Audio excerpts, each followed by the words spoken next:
Here we go now. Here we go now. Here we go now. Here we go now. Here we go now. Hey, y'all. Happy Monday. Where did the weekend go? Happy Pride. Happy Juneteenth. Happy Father's Day. I hope you guys had an amazing weekend. A lot happened this weekend, and it's still Pride Month. Don't forget, guys, we're still raising money for the center, the LGBT Center here in New York City for Pride Month. 100% of your donation goes to the organization. Again, all that information, you can check out any of our last couple of videos. If you're watching the replay of this, it should be somewhere along here. So be sure to donate. Shout out to those of you that have already donated. We are very far from our goal. So I'm just going to give you the Black Mother stare. Look, really? We can do it though. We still have about a week. Look, I get it. Not everyone's got it, but collectively, if we all gave $1, we definitely have more than 10,000 people that watch this channel. So if we all collectively gave $1, that would make a difference. Just saying. I get it. Not everybody's got it, but you can share. You can like the video. Right?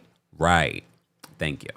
Guys, don't forget the Kempire After Dark live show is also happening here in New York City at the end of the summer. I know it feels like it's a long ways away, but it's not. It's not a long ways away. September 25th is right around the corner. If you enjoy our hot topics, the live show, for those that have been to the live show, can you just tell the people in the comment section and in the live chat, it's not what you see here on YouTube or TikTok or anywhere else. It's a very different experience. It's also where I spill a lot of tea and also where we find out a lot of tea from you. And I saw a young lady yesterday here in New York City. And, you know, anytime I see you guys in the wild, I always say to you, wait, are you coming to my live show? Because I have to do my self-promotion. And a lot of you are fearful of coming on your own. And I had to tell this young lady, I was like, please understand, there are so many people that have said the same thing that you're saying to me that have ended up coming on their own, making friends and feeling very comfortable. This is the one show or one place that you can go to that you can come on your own and be with your people, be with your community, and actually make friends. So many people have made friends from that experience. So be sure to get your tickets today. If you can come to New York, the great thing about our collaboration with the Green Room 42 is the fact that you can get a live stream option. So get your live stream ticket if you can't be in New York City on September 25th. Ticket information will be available in the description. All right. Okay, let me see what you guys say. Shout out to everyone in the live chat. Shout out to 172 likes. We appreciate you guys as well. I think someone might have disliked by accident because we didn't even start yet. So were you disliking? Oh, you're a hater? Oh, okay. Okay, hater. Well, everyone say hello, hater that's watching. Hello, hater. On Pride Month, your dislike is homophobic. Oh, it's so hot in London. Candy says, hello, Kempire. It's so hot in London. I'm in the park listening to you. Is it hot? What's the weather? And you guys don't love AC over there, right? Ew. Scotland's in the building. What's going on? I want to go to Scotland. I'm already seeing the previews for next week's episode of Real Housewives of Atlanta, and I'm like, oh man, that's been on my list for a while. I mean, there's so many places on my list. Let's be honest. Look, run down the places, and I'm like, I want to go. All right. Thank you so much. K Unique says, getting my live stream ticket this weekend. Thank you. All right. Exactly. Manifesting says, hi, hater. Soraya says, hi, hater. Danita says, hi, hater. Angel says, hi, hater. Miss Parker, what's going on? Miss Parker says, hi, hater. All right, we're not gonna give the hate any more attention. I thought it was funny, but here we are, guys. If you haven't already, be sure to like the video, engaging with the video, watching. Even when the haters watch, they don't realize they're still paying the bills. Thank you. Keep watching. Keep watching. Miss Parker says Scotland looks so peaceful. It does. It does. And I just finished watching the 3 seasons of The Traitors Canada. They're not paying me, but they should.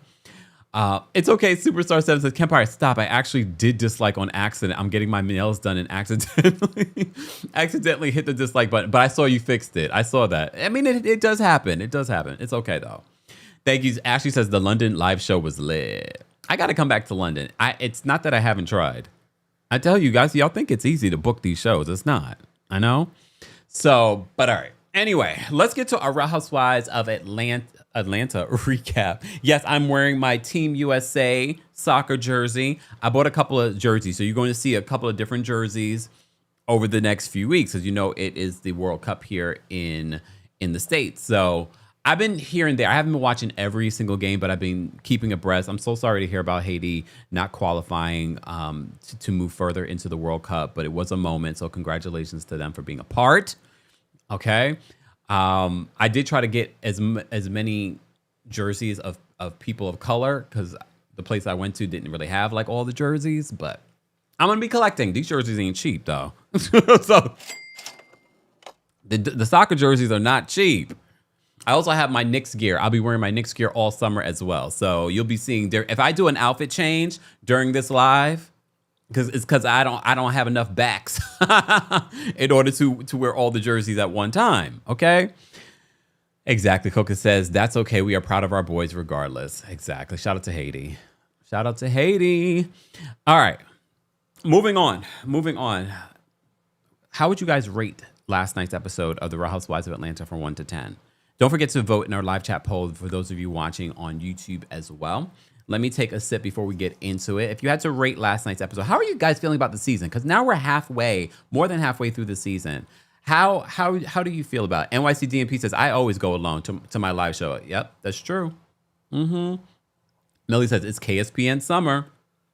I like soccer though. I mean, I don't watch it avidly. I'm not going to sit here and act like I'm a big soccer fan, but I do watch it here and there, and especially during the World Cup, I usually watch it. So I'm more of a finals player, watcher. Kempire, this is the most diverse World Cup. Yeah, and don't they have like a record number of participants this year?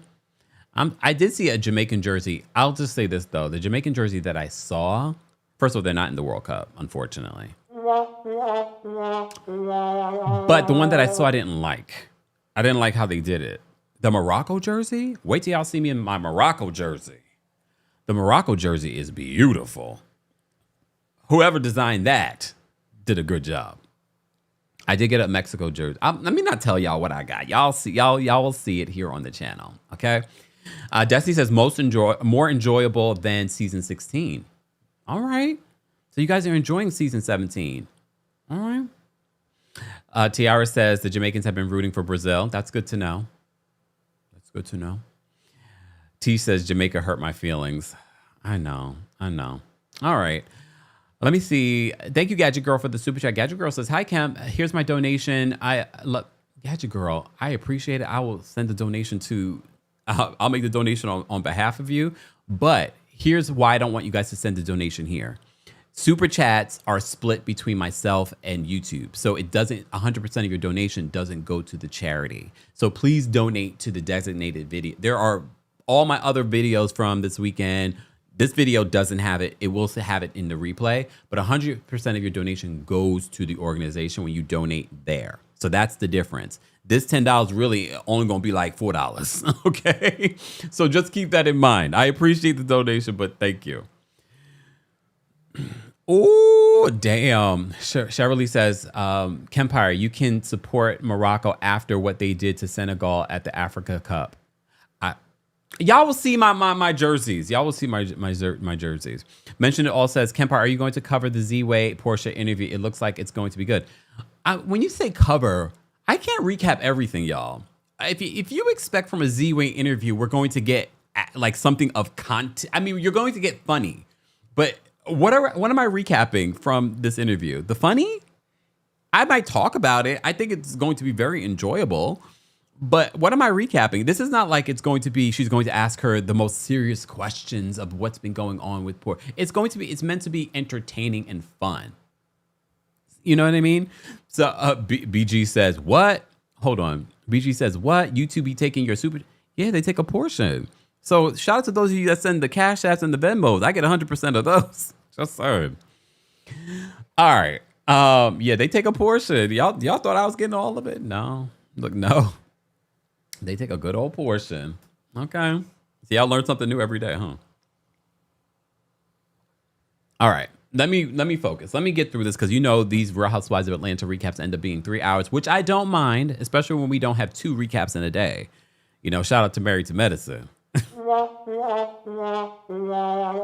saying. Damn, I just got my nails done. Oh, look.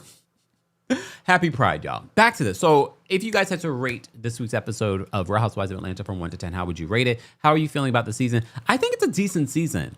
If I had to rate the season overall, I probably would give it a 7. And I know some of you are going to be like, a 7? That's pretty low. Not really. 7 is more than passing. And I feel like it's been a good season, but the reason why I can't give it like a 9 or a 10 is because when you look at the people that actually are carrying the season, that actually have storylines, there aren't a lot. You know what I mean? So I just feel like it's a good season. I definitely feel like they found their legs, but at the same time, it's not a perfect season. There isn't a lot of personal story from everyone involved. Hence why it doesn't feel that way for a lot of people because we have 8 housewives, but there really isn't a lot of personal. Ms. Zeeble says same, 7 sounds good. You guys let me know. And if you had to rate this week's episode, how would you rate this week's episode? I don't know if it's the high off of watching basketball for the last few weeks. Shout out to the Knicks. Look, shout out to the Knicks. I don't know if it's the high off. I enjoyed this episode. It also reminded me, we need more of Charles Oakley. Because this episode, we got a little bit more of Charles Oakley than we have this entire season. And I was like, he's so funny. He's just so naturally himself and funny. Then I'm like, well, we need more of Charles Oakley. But I think it's intentional that we're not getting a lot of Charles Oakley because when we did get a lot of Charles Oakley, you guys are questioning their marriage. He was getting it every single week. It didn't do well for Angela. All right. Ms. Parker says, it's decently, but mainly watched so I can keep up with your reviews, Kempire. Thank you, Ms. Parker. A lot of people say that. T says Charles is a mess. Dana gave it a 7. Noda Queen gave it a 7. Okay. Foxy says he was actually funny. He was my favorite part of the episode. The basketball game was my favorite part of the episode. All right. Let's just get into it. So Cynthia and Angela meet up. Cynthia is continuously bringing it, and she's just a friend of. Here's my issue. My issue is that Cynthia even brought her man to the basketball game.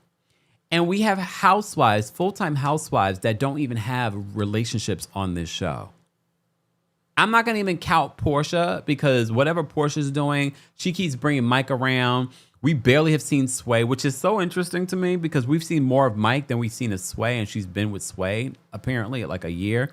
I did see a clip for next week's episode where she's like, she's gay. I was like, oh, so she's gay? Is she a full-on lesbian? Okay, Portia. Welcome to the community. I don't know. Here's the thing that my frustration with people that like to play gay. Just saying. I'm not saying that's what she's doing.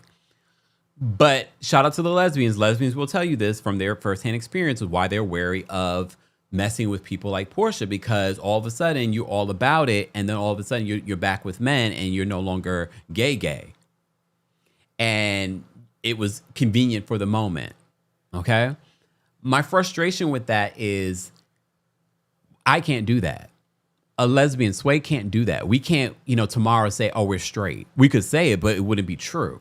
You know what I mean? So that's my frustration with people that feel like they can kind of come in and out the closet. How convenient for them. Especially in this Pride Month. So Atlanta's a little bit different. I'm not saying that's what Portia's doing. Oh, it's Portia's birthday. Happy birthday, Portia. Happy birthday to Portia. Happy birthday to Portia. Happy birthday, dear Portia. Happy birthday to you.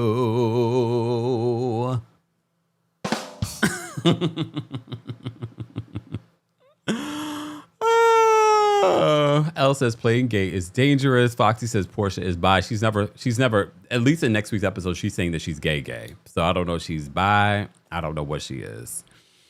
Soraya said, child, is Pilar not confused? Well, she says she hasn't had Pilar around these people. Okay. At least during the filming, we've seen since that Pilar has been around the kids. Okay. Did y'all notice how it said birthday? Only one KBZ says birthday. Yes, happy birthday to Portia. All right. Felicia says sand candy. Oh my goodness. Lord have mercy. All right. Let's move on. Okay. All right. Okay. We had breaking news that Clive Davis has passed away. Okay. Breaking news. Clive Davis has passed away. Okay. All right. Let's get back to Real Housewives of Atlanta. All right. So this first scene we have with Cynthia and Angela meeting up. Okay. So Angela, here's my frustration with you. Okay. Why don't you know how to present food? Why don't you know how to present food? I feel like I get so frustrated with Angela. Like Angela's having such a great, I guess you can't be perfect, right? You can't be perfect.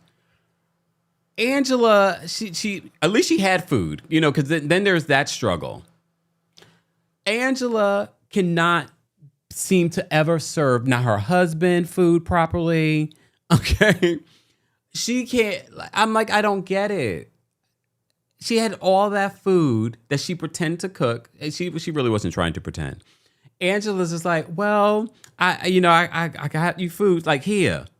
Still in the containers. Girl, you couldn't plate the food? You couldn't put them in little, I don't think she has presentable bowls and things like that. Because we talked about this before during the season alone. Like, Angela, put them in presentable trays and dishes and like, no.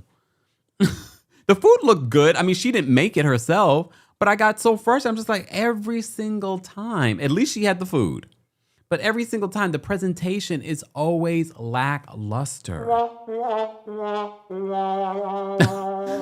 She didn't even finish opening the plastic containers. Where did she even order from? Poppy says the presentation is everything to me. I agree. I feel like sometimes presentation will make you either want to eat the food or not eat the food. I don't feel like it didn't make Cynthia not want to eat the food. Cynthia was just happy that there was some food.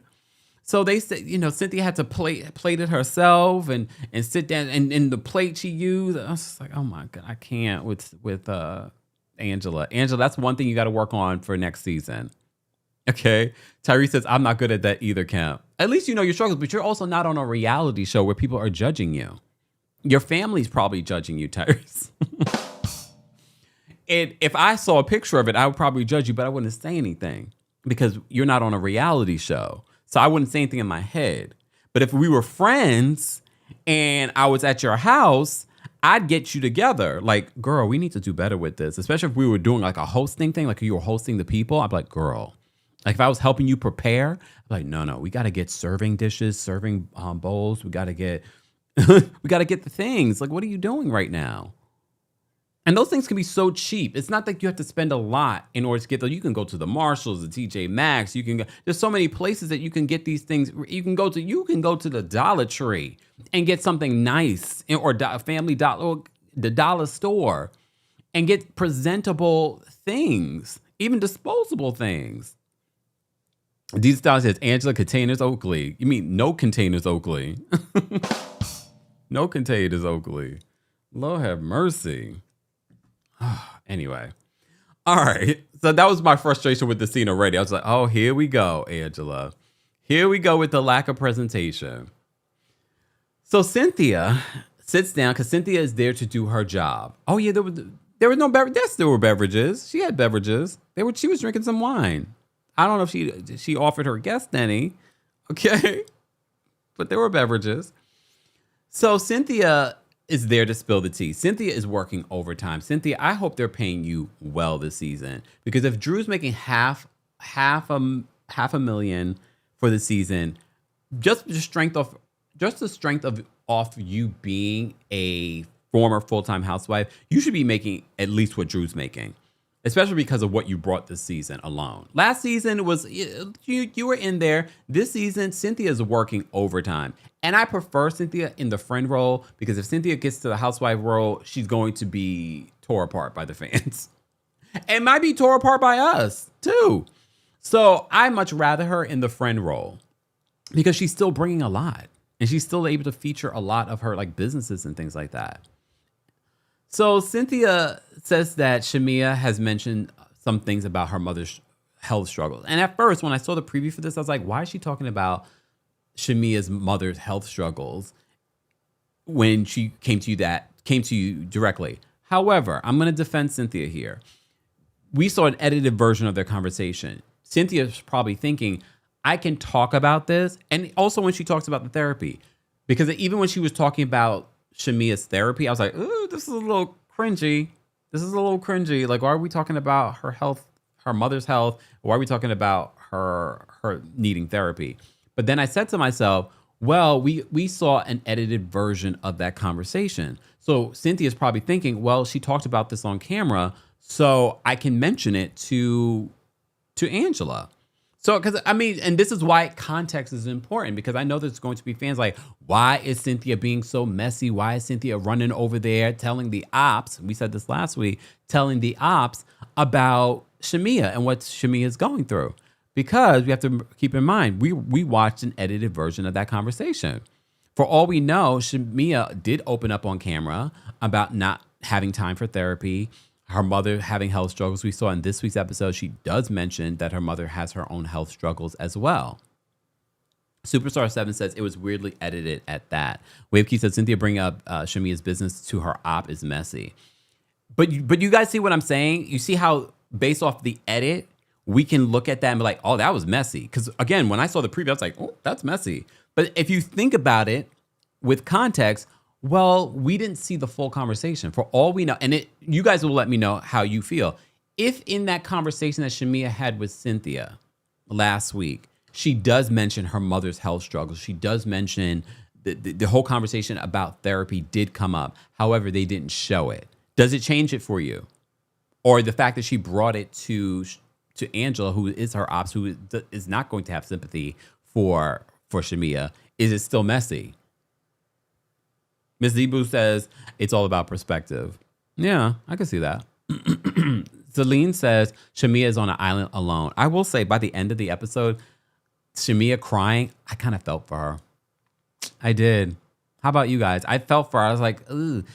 Drew said that K. Michelle didn't fit in.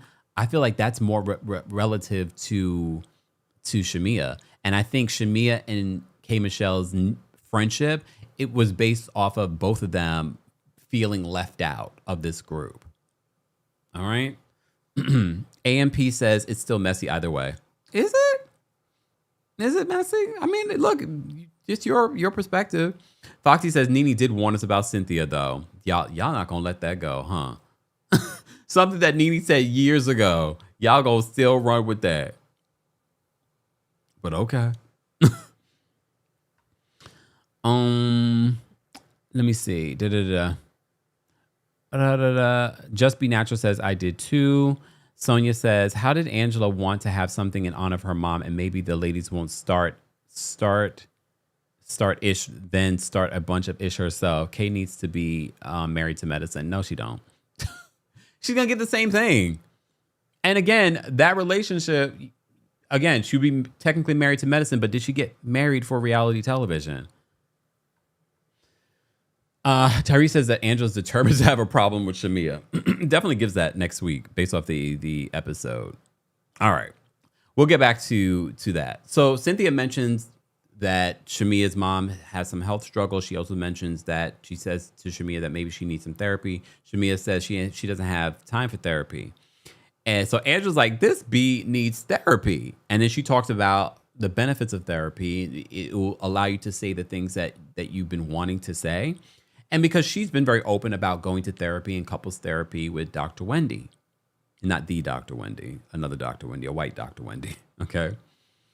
So Angela talks about how it's helped her. She says she wants, then they start talking about this plan. This is where I'm like, damn, they really are they're really heightening the friend role in honor of Cynthia, because this was like a whole setup for them to talk about this group event that they were going to plan, because Angela wants to do something in honor of her mother.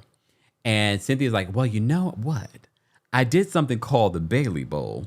And I was like, here we go. Here's the setup. But like, good for Cynthia, a friend of, mentioning something that she's done. And now it's going to be the big group event. But it's going to be in combination with a housewife, which will be Angela.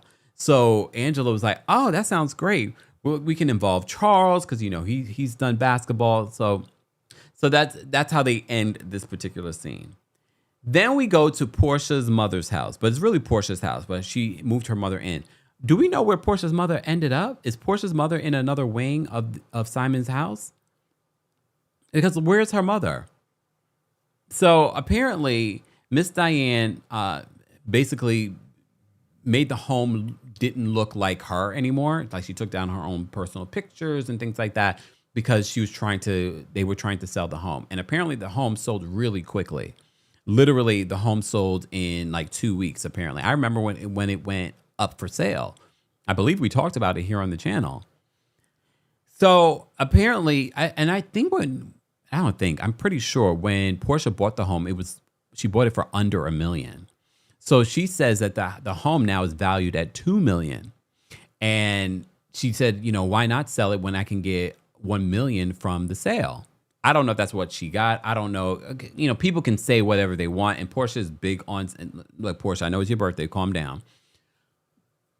I think there's a narrative, a lot of things we could unpack, but the Bravo PR machine is right behind Portia and in painting Portia in a certain light to the world. I'll just say that. We could talk more about it during September 25th at the Kempire After Dark live show here in New York City. Tickets now available. But Portia, again, we saw this recently with Pinky Cole and her finances and things like that. You know, people can show you one thing. Oh, I have this $1 million home. How much money, how much equity is actually in that home? How much do you owe on that home? Are there any liens on the home? I'm not saying that's what's going on with Portia, but I'm just saying you can't take things at face value that everyone says on a reality show. But if it's true, good for Portia. I found it interesting, though. Portia says that she's going to take the equity out of the $7 million home and do what with that? Why would you be taking equity out of the... She didn't really explain. Again, if there is equity, I believe based off of her agreement with Simon, her prenuptial agreement, any equity she takes out of the home, she has to give him a portion, from what I recall. I can't remember everyone's divorce stuff, okay? Quad's mother says, Kempire is a mess. Another wing of Simon's home. Am I wrong? I'm just saying. Where did Miss Diane go? Okay. So they received an all cash offer for this home that, remember, she moved in after Cordell, but then she moved her mother in. So she's saying that this is good business for her. You know, she has this $2 million asset. She makes $1 million off of it. Then she has the $7 million asset that she didn't buy herself. That should be noted. Remember? But Simon, dumb, you put it in the prenuptial agreement. And then when you got a divorce, you were fighting her on something that you signed after it took you guys how long to figure out this prenuptial agreement. Like, why would you sign off on that? So I'm not even mad at Portia. Happy birthday to Portia. Happy birthday. Okay. Probably the smartest business move she's ever made in a marriage. Okay. So look, good for Portia. Let me take a sip. Ooh, Stephanie says Portia's explanation sounded like robbing Peter to pay Paul. I didn't understand why she would be taking equity out of the $7 million home. Is it in order to pay the bills of the $7 million home? I don't know. Or pay bills for, I don't know. I don't know why she needs to take equity out of the home. Look, there's nothing wrong with doing that. However, she didn't really say. She just says, oh, and then take equity out of the $7 million home. Like, huh? Why would you take equity out of you just got $1 million from the sale of this home? Why are you taking that out? Okay. But okay, fine. Fine. All right. Today's brought to you by our friends over at MyFitnessPal. A real MyFitnessPal life moment. I was literally on my evening walk this week and I thought to myself, oh my goodness, I should sync my Apple Watch and my health app to MyFitnessPal. That is just one of the 40 apps that you can sync to MyFitnessPal. As you know, I've been using MyFitnessPal for a while now, but I've been really digging in to the premium features recently. It has taught me so much about calorie deficits, but what I loved the most was the fact that I could track my water intake. I can track literally how many steps I've taken for the day. I can track all of my workouts. Everything is connected in one place in the MyFitnessPal app. Your food, your activity, everything in one place. Because at the end of the day, your nutrition is the foundation for everything. Your energy, your sleep, your recovery. But of course, I've always gotten you a discount. Go to podcast.myfitnesspal.com and use code KEMPIRE, all uppercase, for 15% off premium. Trust me, set it up once and you're good. More information on MyFitnessPal will be available in the description. And we're back. Shout out to MyFitnessPal. Again, guys, don't forget to take advantage of the discount while it lasts. Shout out to them for being a sponsor here on the channel. I've been loving using it. I forgot how much I loved using this app because remember, I've been using it for like on and off for years. So the amount of upgrades that they've made since that time has been tremendous. So be sure to check that out so you can check out the premium features as well. All right, let me say thank you because we had a couple of super chats and anniversaries. Houston Foodie, thank you for being a member for 12 months. Happy anniversary. Everyone wish Houston Foodie a happy anniversary. She says, Angela's event was corny and the OGs are lazy. Y'all thought it was corny? I actually enjoyed the basketball game. But again, I'm wondering am I enjoying the basketball game because of the basketball moment that New York is having? But I enjoyed the basketball game. I thought it was funny and fun. Gadget Girl, thank you so much for I read this one. Thank you so much for the super chat. Nicole Robertson, thank you so much for being a member for the super chat. Nicole says, Cynthia is never neutral. She's doing Portia's dirty work. They have an alliance. This is exactly why Nene ended the friend contract. I find it so interesting that you guys don't think that Cynthia is being neutral. Because just based off of how I've seen her navigate the conversations, I don't feel like she's throwing anyone really under the bus. But it's so interesting to hear people's perspective, and you're entitled to your perspective. Fit Gal Tia. Fit Gal Tia says, Shamea reminds me of 227 Mary, but Kim Wayne's version. Oh, damn. I wish they would focus on her story with the edit.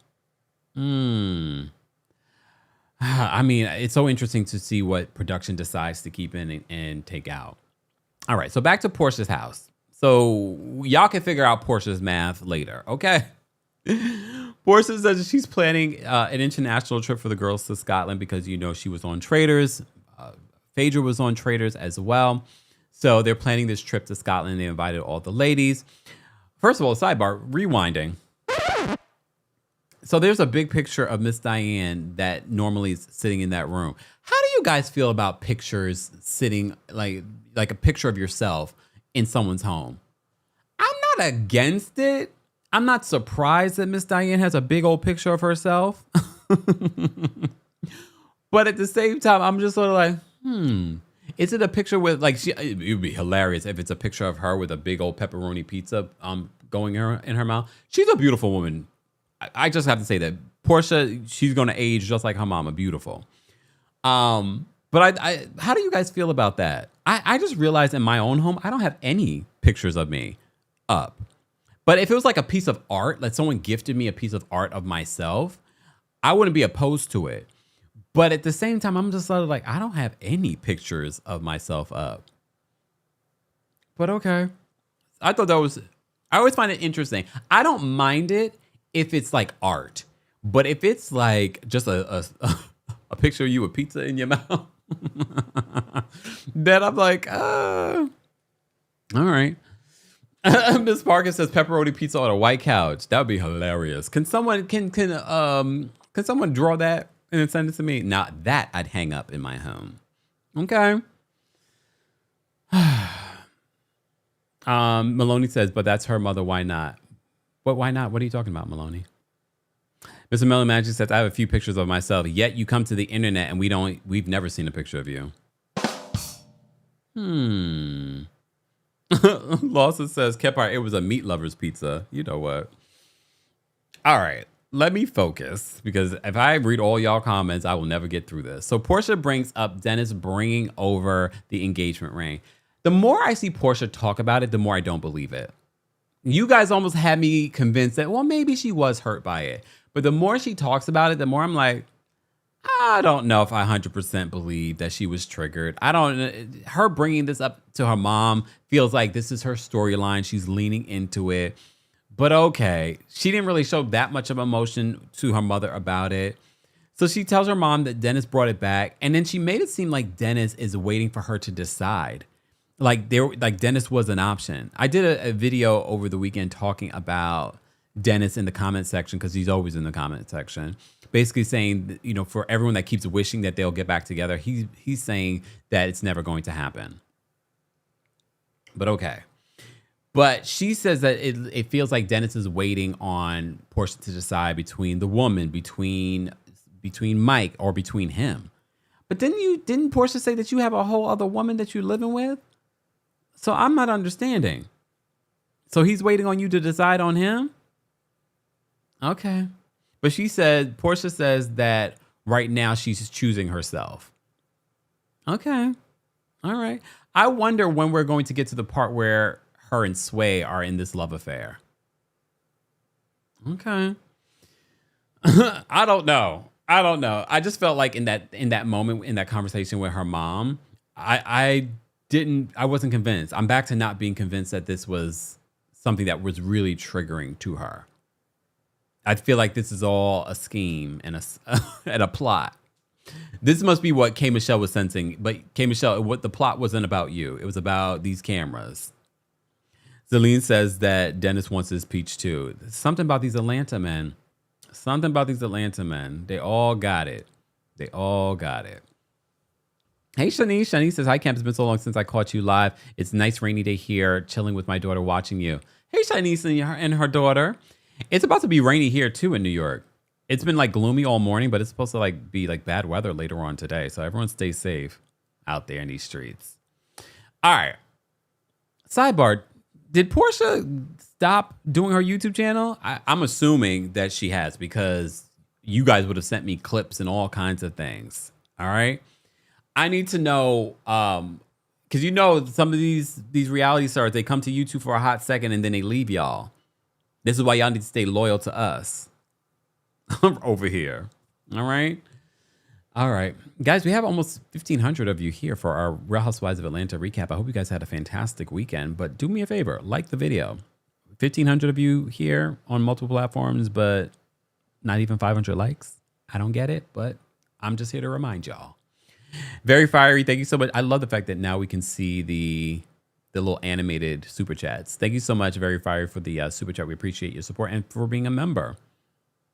B Cutie says, dude got a whole girlfriend. That should be a question that comes up at the reunion. They should be filming the reunion this week. I'm not sure if they're filming it here. I'm assuming they're filming it here in New York. I think it's some tea in regards to Atlanta, but I'm going to sit on that. I want to sit on that. All right. Let me see. Thank you so much, Very Fiery, for the super chat.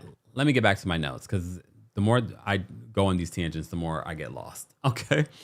So she talked to her mom about Dennis. She says right now she's not choosing Dennis. She's not choosing Sway. She's not choosing Mike. Seems like she's choosing a lot of Mike this season, though. We're getting a lot of Mike. We're on episode 12, and we've seen Mike more than we've seen Sway. All right. So she says she's choosing herself. So then Kelly meets with her financial advisor. Shout out to those of you that were in the comment section or in the clip that I posted about Kelly and her confessional look. Okay, I still have the confessional look here for you. Exhibit A.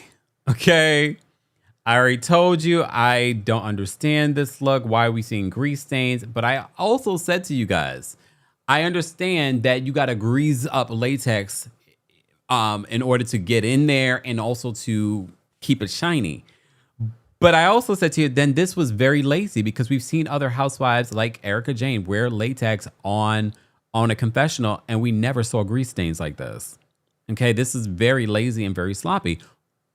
At this particular point, Kelly, your stylist, they need to show themselves. Kelly's new stylist, show yourself. Is it Kelly? Is Kelly the new stylist? Show yourself, Kelly.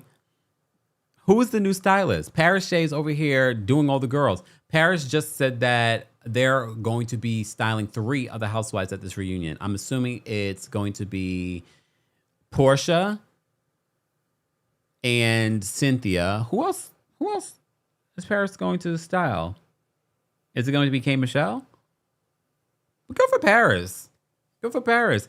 So I don't know who's styling Kelly, but they should be fired. K Unique says Erica Jane would never. I agree. I don't know. I don't know. So Kelly meets with her financial advisor. Look, as someone that has a business, as someone that just had a meeting with my accountant, I hate those meetings. Just because, that's their job. They're there to hold you accountable. Okay. So we're going through the finances. Oh, what is this? What is this? I don't remember what that was. I'm sure it was good though. No, you know what I mean? But that's why they're there. I hate the meetings, but it's important to have them. Apparently this is her first meeting with this financial advisor. Okay. So she mentions all her finances, Nana's Chicken and Waffles. The main location is making about $75,000 a month. The new location, she's saying upwards of like $15,000 a month, but I feel like she was exaggerating that. So then he wants to know about her personal expenses. Car payments. I don't have a car payment. Is $2,000 a month a lot? I feel like that's a lot for a car payment. But I guess maybe not for the type of car that she has. For those that can wait, honestly, at this particular point, girl, you should just bought a car. $2,000 a month, plus for insurance about $600. And here's the thing, as someone that has these meetings with financial, I wouldn't be surprised if she is supposedly downplaying some of the price points, right? even her expenses when it comes to her clothes. I don't believe it's $8,500 a month. We'll get there. So, that is a lot. Okay, you guys are saying it is a lot. Okay, all right. That's a lot. A lot of you are saying it's a lot for those that have car notes. Yep, wow. Everyone's saying that's a lot. Okay, Coco said it's a lot. Okay, Jess says, yep, dear Lord. Jess says, dear Lord, yes, that's a lot. Okay, so I'm not crazy. In New York, we don't really, and people do have cars, but it's not really needed, okay? So she's paying $2,000 a month for her car. Let's talk about her other personal expenses. She's got a housekeeper. I'm not going to tell her she shouldn't have one. She's got 3 daughters. Oh, wait, she has 4 daughters, right? 3 daughters, 4 daughters. She's got 4 daughters. But we can't count the older one. All right? So she's spending $2,500. This is a month, y'all. $2,500 a month on makeup and lashes, $3,000 a month on hair. Let me just show you a picture of Kelly. Let me just show you a picture of Kelly as we do this, okay? Hold on, where is it? Let me just show you a picture of Kelly as we do. Well, this is a Facetune picture of Kelly. Let me show you the current. This look. This wet and wavy look and grease stains latex outfit look. Okay? Okay. Wait, Shalene says, hold on, Shalene. I need to see your comment. Shalene or Shalee? Or Shalee? Shalee? Hold on. Let me bring up your comment because you say this. Unless it's a luxury car, if it was $100,000, then $2,000 a month is normal. I did a lot of lemon law work. Before and saw a lot of monthly payments like this. Well, I guess it's her car. It's a Range Rover. Is that normal for a Range Rover? How much is a Range Rover? All right, back to this, y'all, because again, we are digressing. Back to her reunion. Not her reunion. Look, Lord, I hope not. I hope not. I really hope not. All right, so back to Kelly's expenses with meeting with her financial advisor. $2,500 for makeup and lashes. You see those lashes? $3,000 for hair. This is a month, y'all. Then she says $8,500 a month in clothes. And mind you, this is just an estimate. This is not the exact amount of money she's probably spending on clothes. So already that is about $13,000 a month she's spending on glam.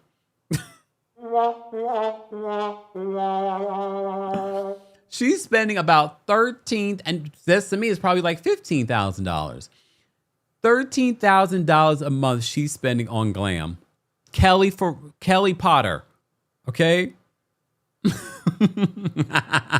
Miss Parker says, Kempire, we can't help but go on tangents when we see the oil spill.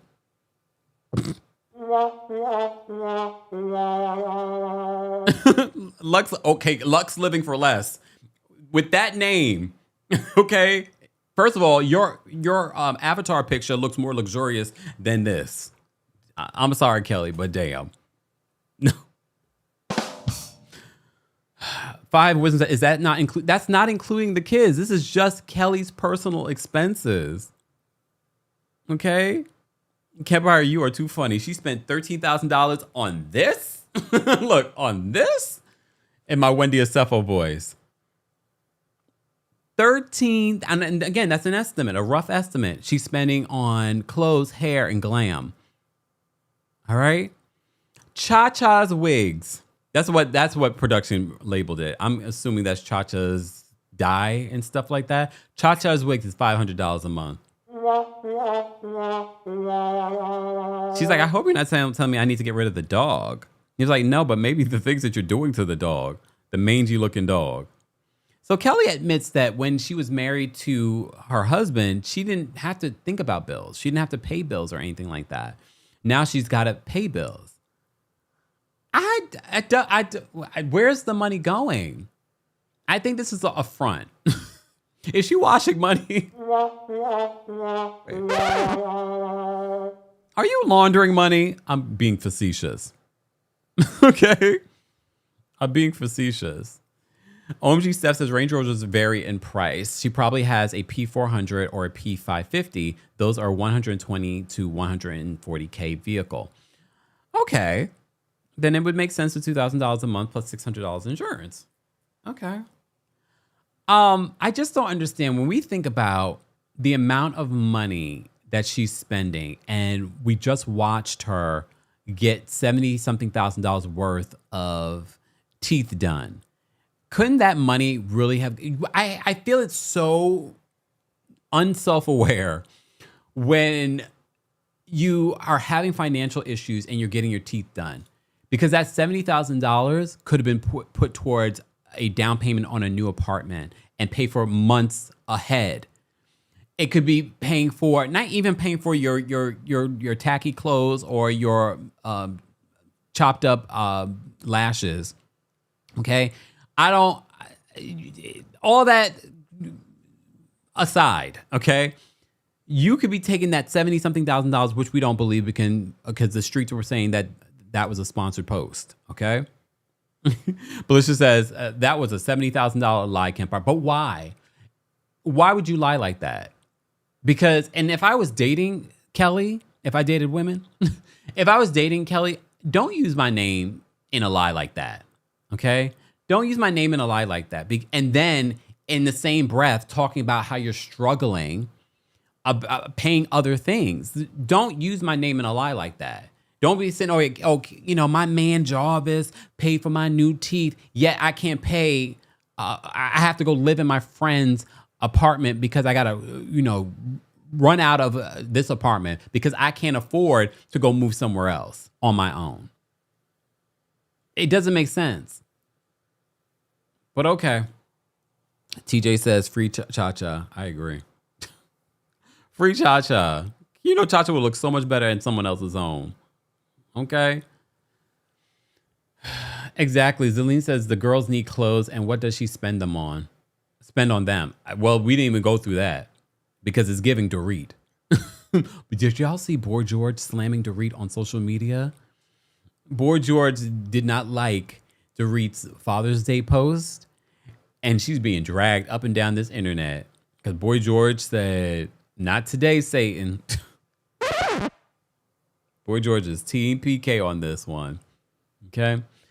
All right, we'll get back to Kelly and her terrible fashion choices and finances in a second. All right, so K. Michelle goes in for a medical follow-up because you know she recently had an issue. She went in for some more surgery. We know that she has the silicone in her body that will never leave her body.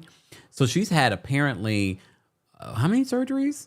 She's had 15 surgeries, and she's been having these surgeries since she was 35. She's now, 40-something years old? Okay. So she's asking the doctor about the next steps after her recent surgery. She says she's been dealing with a lot of surgery since she was 35. She reminds us about she might have to have more surgeries. And she wants to do more in regards. She wants to kind of either add implants or something to kind of, I guess, to fix her figure. I don't know what she's fixing. And maybe it's something without her clothes on, but from what we could see, your shape is fine. And people said that your shape was fine before you decided to put in the butt shots. So, but the doctor says, well, no, I wouldn't suggest doing implants because then you'll end up with the same issue that you had before. So he then mentions to her this something called all clay or something like that mimics human body fat. If you were in K. Michelle's situation, would you want to go under the knife if you didn't have to? Again, your body, your choice. But I just feel like because of what you've gone through and now you're considered a chronic pain patient, I'm just like, I don't think I would be wanting to do any of that stuff to my body, especially when there's silicone running throughout my body. I'm like, I'm not dealing with that. Coca says it's called body dysmorphia. Probably, but I'm not here to diagnose anybody, but maybe. I just... especially what she's been through and the amount of surgeries that she's gone through. But fast forward, remember she was on Watch What Happens Live. She already was going under the knife right before the reunion. So her body, her choice. I really stand by that. You want to do that to your body? Do that to your body. Okay? But I just feel like with what you've gone through, and if you're a chronic pain patient, I'm surprised the doctor, look, that's the thing. Not all doctors are made the same either. Because as a doctor, I'd be like, are you sure you want to do something like that? Okay. But maybe he doesn't see anything wrong with it. I'm not a doctor, so I can't advise anybody on this. But that's me. Aunt Sean says it would be a strong no for me. Especially when this entire season you did a whole series on this in regards to the issues that you've had with your body. I found it to be interesting. I forgot where she said this. She said maybe in an interview that she never had that person, I guess, criminally charged that was doing the butt shots, I guess, in the basement. That's where she had gotten her son.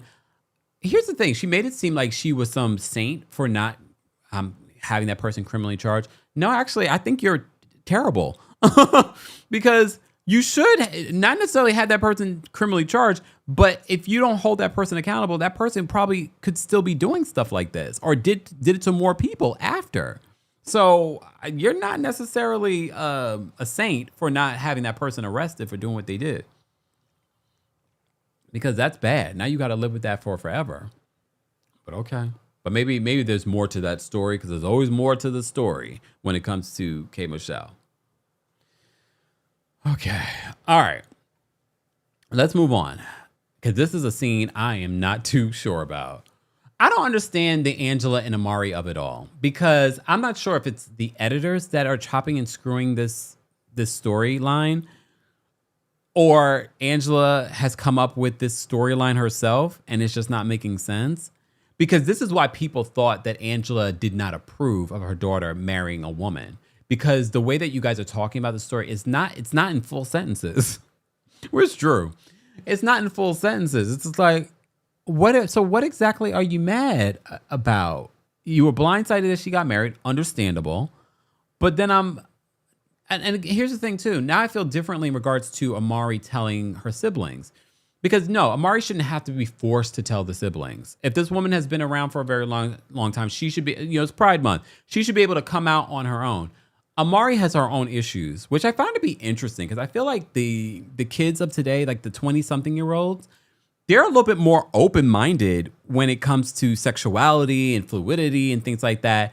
You would have thought that Amari was like 40-something years old. I feel like a 40-something-year-old woman would be more like, oh, I don't want to come out. If I was with a guy, I would tell my siblings, but I'm with a girl. I was like, what kind of antiquated thinking is this, Amari? Did you get this from Angela? Because I wonder if there's more to it. Look, on social media after last week's episode, people were calling Angela possibly homophobic because we didn't get the context of the situation. Her daughter basically said, no, that's not true. Her mother has been supported. This partner has been around since they were teenagers. So fine. I don't understand Amari's logic for not telling her siblings. Again, her choice. I'm not saying that she should have to tell her siblings, but I also implore Amari to know that your siblings in 2026, especially in 2026, like I said last week, growing up, we definitely didn't see two male parents or two female parents, at the school. However, in 2026, you are definitely seeing same-sex parents at the school now more than ever. So I'm sure the kids already know. Well, Avon already knows. Avon was sitting there. Shout out to the cameraman. Avon was right by the stairs hearing the whole situation. So Avon already found out. And that's the thing, too. Y'all think y'all keeping secrets from your children, and they know a lot more of what's going on than y'all give them credit. So Avon over there listening, he's like, here we go. Look, here we go. He's like, oh, she's married? He probably already knew before this, if we're going to be honest. They probably knew before Amari knew she was gay. You know what I mean? The V-Light says her siblings aren't dumb. Jay-Z says the kids probably don't care. It was very clear to me when Amari was talking about it. Amari's the one with the issue. And so for those of you that are not a part of the LGBT Ligga Bigga Ticka crew, there are some people in our community that have their own issues with coming out, even in 2026. And they have their own insecurities about their sexuality.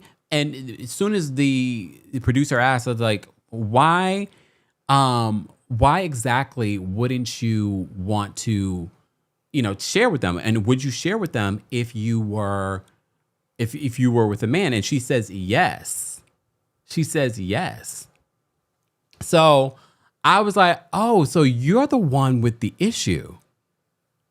You're the one with the issue. It's not your mom. You're the one, which is fine. Again, I don't feel like she needs to be forced out the closet to her siblings. But I also said I felt like if you're going to have that conversation with your siblings, I think Angela should still be there. All right. Kevin says Angela gets homophobic vibes. Sorry, not vibes. Oh, well, damn. Well, according to Amari, that's not what it is. Okay. So, Dr. Wendy, not Dr. Wendy Estefo, Angela's therapist, says that Dr. Wendy believes that Amari should tell her siblings herself. Fine. You got it from a clinician. Amari says she isn't ready to tell her siblings. And she says to her mom, like, how about we talk about why I wasn't comfortable telling you? And Angela did not want to hear that. And that's why I was kind of like, why didn't she feel comfortable wanting to come to you and share that with you? I felt like that was the issue that I wanted to get into, because everything else that they were talking about was irrelevant. It was more so like, why did Amari not feel comfortable coming to tell you, even though you've known this young lady for many years? I just don't understand what it is. So, oh, do y'all notice Amari's legs was shaking? I was like, oh, is she about to flip out? Amari got a little bit of an attitude situation going on there. So when when Angela said to her that she comes across spoiled and entitled, I was like, I got that vibe from Amari from last season. And the fact that Angela points out, even though Amari says that she pays her own bills and things like that, Angela was saying, well, you want to act grown here, but then come here and be the child. And I said, there's more to that than that Amari's willing to tell. Because Amari is now trying to make it seem like I pay my own bills. And Angela didn't deny it. But at the same time, I was like, wait, there's more here. And I feel like that's the issue here. We're not getting the full story. And I don't know if it's a production issue or if it's an Amari and Angela issue. And hence why people are coming up with their own conclusions about this situation. Like, what? So can we dig deeper into, and even the therapy session that they had, did y'all get anything from that? I'm like, I still don't know if I understand. So y'all going to blame the miscommunication between each other because your mother died? No, you guys, the situation happened before your mother died last season where you weren't able to communicate. So I don't understand. Winter said, what little job Amari got? You know what? Oh, Superstar says, I don't think Angela's homophobic. I mean, clear, I don't think she's homophobic because this woman has been around a long time. I feel like I changed my mind on that. I'll get back to you. Hold on. Superstar says, I don't think Angela's homophobic, but I think Amari isn't invested enough in her family to share her personal life with them. I get the impression that she doesn't like her family. Could be, but the way that Angela paints it seems like they're super close, and she was blindsided by the fact that she didn't tell her mom, that she didn't tell her. But I feel like Angela tried to sidestep why Amari didn't tell her initially, because Amari said, why don't we talk about why I didn't feel comfortable enough telling you? And Angela did not want to go there. And then we started talking about Amari being spoiled and entitled. I definitely think that she's spoiled and entitled on some level. And I definitely think there's more to, oh, I pay my own bills. Y'all know kids like this. Oh, I pay my own bills. Do you really? Because now I'd want to unpack that a little bit more. Do you pay your own bills? Wasn't she living in a house with her aunt and stuff like that Angela was paying for? I don't know if she still does.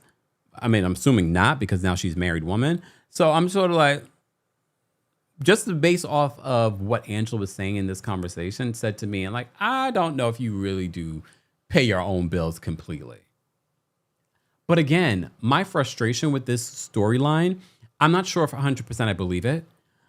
I'm not 100% sure they're giving us the full story. Hence why people are jumping to their own conclusions. And this is why I said last week, even when they spoke out and they were saying, well, no, Angela's not homophobic. I said, well, then there's someone to blame. I can't blame the audience for having that feeling, because I also was sort of like, so what is it? Because you guys are not giving us full sentences. Okay? All right. In regards to my changing my mind, I will say this. And I'm not saying that Angela's homophobic. What I'm saying is Angela could have known about this young lady for years and known that there's been a romantic relationship between her daughter and this woman. Doesn't mean that the minute you decide to marry someone, it doesn't change your parents' feelings about the relationship. Because now it's like, it's real. Now you've involved the law. You see it all the time. Just say, I'm not saying that she is, but here we are. But okay, before we move on, shout out to Factor for being a sponsor for today. Okay, I get it. It's not a new year, but it can still be a new you. As you know, we've partnered with Factor many, many times, and this is no different. But let me paint a picture for you. Hunger strikes, and you're exhausted. I know it, especially on a busy day. There's something healthy in your fridge or pantry that you should be making, but you don't have it in you. Relatable, right? For me, eating healthy isn't a willpower problem. It's a setup problem until I found Factor. As you know, I have a busy schedule. Sometimes there's breaking news and I do not have the time in me to cook that meal or prepare for that meal. With Factor, I'm hitting my nutrition goals this season without the planning grocery shopping, or cooking. What I also love about Factor is that you're getting great quality meals, dietitian approved meals. Factor has meals built around your goals, whether that's weight loss, overall nutrition, more protein, or GLP-1 support. For strength and workout recovery, check out Factor's Muscle Pro collection. As I've mentioned many times before, Factor meals are crafted with functional ingredients from lean proteins, colorful veggie, whole foods, and healthy fats. Factor bans 175 plus ingredients, no artificial colors, no sweeteners, no high fructose corn syrup, and no refined seed oils. And most importantly, convenience. Ready in 2 minutes, Factor shops, preps, cooks, and delivers straight to your door so you have more time for everything you love this spring. Head to factormeals.com/Kempire50 off and use code Kempire50 off to get 50% off and free daily greens per box with new subscription only while supplies last until September 27th, 2026. See website for more details. More details on Factor and your discounts will be available in the description. Thanks, Factor. And we're back. Shout out to Factor. I have to say, I was seeing some Factor meals the other day, and I was like, I need to order some more. That's the one thing I love about Factor. I've tried so many different meal services, and when you warm them up, they just don't have the same quality or taste. That's not my experience with Factor. So shout out to Factor. Again, more information on Factor. Our sponsor for today's Real Housewives of Atlanta recap will be available in the description. Guys, keep liking the video. We're almost at 700 likes. I will be dropping the call-in link for members first, but live chat, once we get to a certain amount of likes, I'll drop it for you guys as well. Don't forget to join our mailing list. I sent out a mailer on Sunday. You're missing out. You're missing out on exclusive announcements. That's where we announced our first live show. Well, not our first live show, but you know, our next live show, which is happening on September 25th. Head on over to thekempire.com/join. Also, guys, don't forget, you can also watch us. If you don't want to watch on YouTube or through the app, you can watch on our website. So go to thekempire.com and click the watch button. You can watch there, okay? And again, you can go through the website and check out all of the new things that are happening over there. But join our mailing list. You guys are missing out on a lot, and a lot that's coming up. Just saying, you might want to watch, okay? All right. Back to this. Let me see what you guys are saying in the chat. Oh, one thing that I also wanted to say about this too, based off of what Amari says in regards to it looks like she's uncomfortable with being gay, or lesbian. I'm not sure how she identifies. So if she's uncomfortable, I can understand her not telling her mom that she got married. But we shall see. We shall see. We had quite a few super chats that came in. Let me say thank you to Shadrika. Shadrika says, thank you, Shadrika. I was confused because the conversation was him giving back the right she asked for, like, move away from me with this. In regards to Portia? Okay. GC, thank you so much for being a member for 11 months. GC says, Angela is still mad because aunt and grandma were told. Were they told before her? I don't think so. Annie, oh wait, well, maybe they were. I can't remember. Annie says, some young people think if you Zelle or Cash App them money and I pay my bills out of my account, then I do pay my own bills. I feel like there might be more to that story, and I felt like Angela was just letting her have it, even though I don't believe 100% that Amari is not getting help from her parents, which is okay. I'm okay with that. All right. Viewer viewing. Thank you so much for the super chat. Viewer viewing says, thanks to Bask and Lather, your beard and Nick's gear is giving ultimate zaddy vibes. Also, it's time to start donating, shaming like you did last year, mimicking RHOA season 16. I made my donation. Viewer viewing. Apparently, you're right. Guys, viewer viewing is talking about our Pride Month fundraiser that we're trying to raise $10,000 for. Viewer viewing saying I need to start shaming y'all. All right. Viewer viewing, thank you so much for the super chats. We appreciate your support. Pride Month is here, y'all. Go donate. 100% of your donation goes to the organization. So don't send a super chat here because 100% of that doesn't go to me.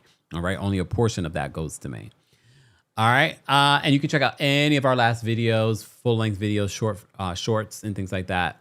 there'll be links available. If you're watching a replay of this, it'll be available somewhere around here as well. Shout out to everyone that's already donated. Like if you're viewing, we appreciate it. Know the Queen, thank you so much for the super chat. Know the Queen says, I feel like Amari not wanting to tell her mom is tied to her mindset that it would be normal for her to be married to a man. I think there's some unchecked diet homophobia there from both of them. I agree. Because remember, Amari's 25 years old. Where did you get this thinking from? Is it from Charles Oakley? Maybe. Look, I don't know. Like, where did you get this thinking from? Like, why? Again, I know so many young people that don't think like that in 2026. Not to say that there aren't, because, look at, Turning Point USA. So there are some young people that are growing up in a different way, but she's in Atlanta. Ooh, I'm like, where is this coming from? All right, but it's okay. It's all right. That's something for her to talk about in therapy. Mr. Melon Magic, thank you for the super chat and for being a member. Says, I think Angela was supportive, but I still didn't want her to be gay. Oh, that's what I was just saying. She may have evolved since then. I think Angela has a problem with the wife. She said she doesn't. On social media, she says she doesn't have a problem with the wife, but who knows? Look, who knows? All right, let's move on from there. We spent way too much time on that conversation, but I can't say that, because especially in Pride Month, we should be having these conversations, because I know some of you, because we have a large heterosexual female community. So some of you might have children that are coming out, have come out, and you might want to know how to navigate those conversations and how you should react and be supportive and keep it an open dialogue. But shout out to places like the center that we're trying to raise money for. They provide a safe space that provides therapy. They provide, all kinds of just great community efforts for children that have been turned away by their families. So shout out to the center. That's why it's so important to support organizations like the center, because our administration, the current administration, isn't supporting these organizations anymore. So they rely on us as a community to raise money. Okay, Winter says, did Angela fix that nose? It looks different. Remember last season, she said she did something. I don't know if it was Botox or something to make some changes to it. So she did do something. All right, so then we get these little transition scenes. K. Michelle is meeting with her manager and team. She's talking about her country album. She's talking about, people always, she always feels like she has to defend herself. That manager, he manages a couple of other housewives too. Did he manage Nene at one point? I can't remember, but I've seen his face multiple times. He manages a couple of housewives. I found it to be interesting that he's managing K. Michelle, because I'm like, does he have experience in the music plays? I don't know. But maybe he does. I don't know his resume. But I just found it because I've seen that he's managed a few housewives. But okay. Phaedra. Okay, Phaedra. I don't know if I'm glad. This is why I rewatched the episode, y'all. Because all of y'all love to say Phaedra got all the jobs, Phaedra's this, Phaedra's that, blah, blah, blah, blah, blah, blah. Did you pay attention to her meeting with Willie Watkins? A lot of people are going to skim over that scene and not pay attention to what was said. Phaedra literally says that she wants to work with him again. Yeah, because she has not been working in the funeral business since becoming a funeral director. So she just filmed that scene with Willie Watkins. She hasn't been there. She hasn't been working. She don't own Willie Watkins' funeral home. She's like, I'd like to work with you again. Go and rewind the tape to what she said in that moment.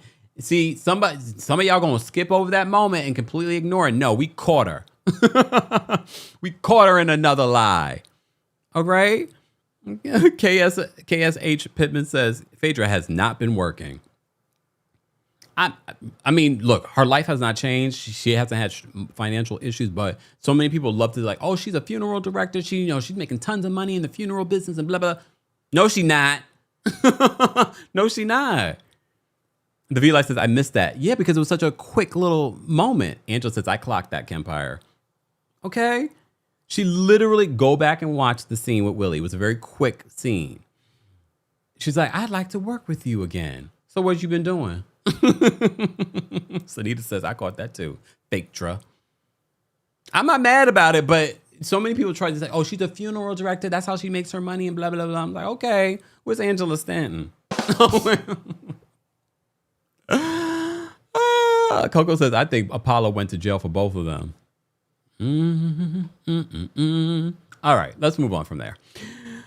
All right, Pinky, her daughter is so adorable. Diella, so adorable. So she had this big event. I think these little transition scenes were probably a lot longer, but they just sort of like put it in there to kind of, touch on different things that they didn't touch on.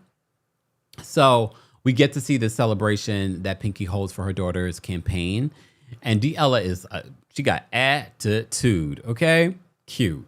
So Shamea's at the nail salon with her mom. She looks so much like her mom. The more I see them together, I'm like, oh my gosh, she really looks a lot like her mom. So Shamea talks about Angela and this Bailey Bowl that she's supposedly having.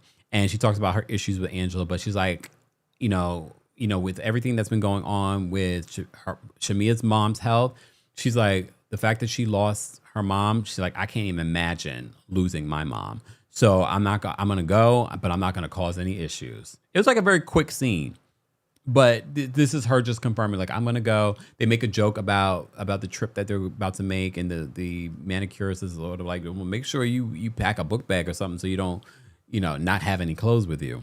Because you remember that happened on her last trip. All right. Drew and Portia meet up. I thought this was a cute, funny scene. Portia says that she's tired of being in survival mode. Okay. Drew brings up with the blogs, because at this particular point, this is the back and forth between Simon Guobadia and Portia on social media, and Simon basically banning Portia from Nigeria. Portia's just like, I don't care about citizenship. When I can just go visit Nigeria on my own. And she said that on social media as well. But she's like, you know what? The good thing about any time I'm going viral, I end up making a lot of money for Go Naked Hair. She said, one day I made like $50,000. Okay, Portia. All right. The fact that she's talking so much about Go Naked Hair this season, and now she's utilizing her cast members to help promote this, I'm sure Go Naked Hair is doing very well right now. Okay. I don't know what it was doing before when she wasn't on the show, but I definitely think it's doing well right now. Okay. So, she says it actually helps her business. So this is where she introduces, and I'm guessing we're probably going to get like a Cynthia and Drew like photo shoot for their new hairline, probably. Okay. So Portia says to Drew, like, I know you've been going through what you've been going through, and I think that we should partner and you should have your own hairline with me. So Drew says that she does have her reservations about mixing business with friendship, especially with everything that her and Portia went through last season. But she was like, you know what? We'll have our teams have conversations and figure out the logistics. Here's what I can appreciate about Drew. Some people will say Drew's being pretentious by always telling people to go to her team. But no, that's why you have a team. She is the talent. And as someone that has to be the talent sometimes, has to be the negotiator sometimes, even when you have a manager, even when you have accountants, even when you have lawyers, that's what they're there for. But they don't always necessarily have your best interests, even though they're supposed to. But I understand why she's like, well, especially to preserve the friendship, this is why it's important to have the team. Have our teams figure it out and negotiate what that's going to look like so our friendship isn't affected. So I don't take her saying, let our teams talk. That's what they're there for. And she does have a team. She does have a team, okay? All right. Angela says, that's how you handle business. I agree. Okay, all right. All-Star Queen. All-Star Queen, is that some Go Naked Hair? All-Star Queen says, Portia hair stays sold out. I worked with someone who purchased it. Beautiful hair. I'm sure. Congratulations to Portia and her $10 million business. Okay.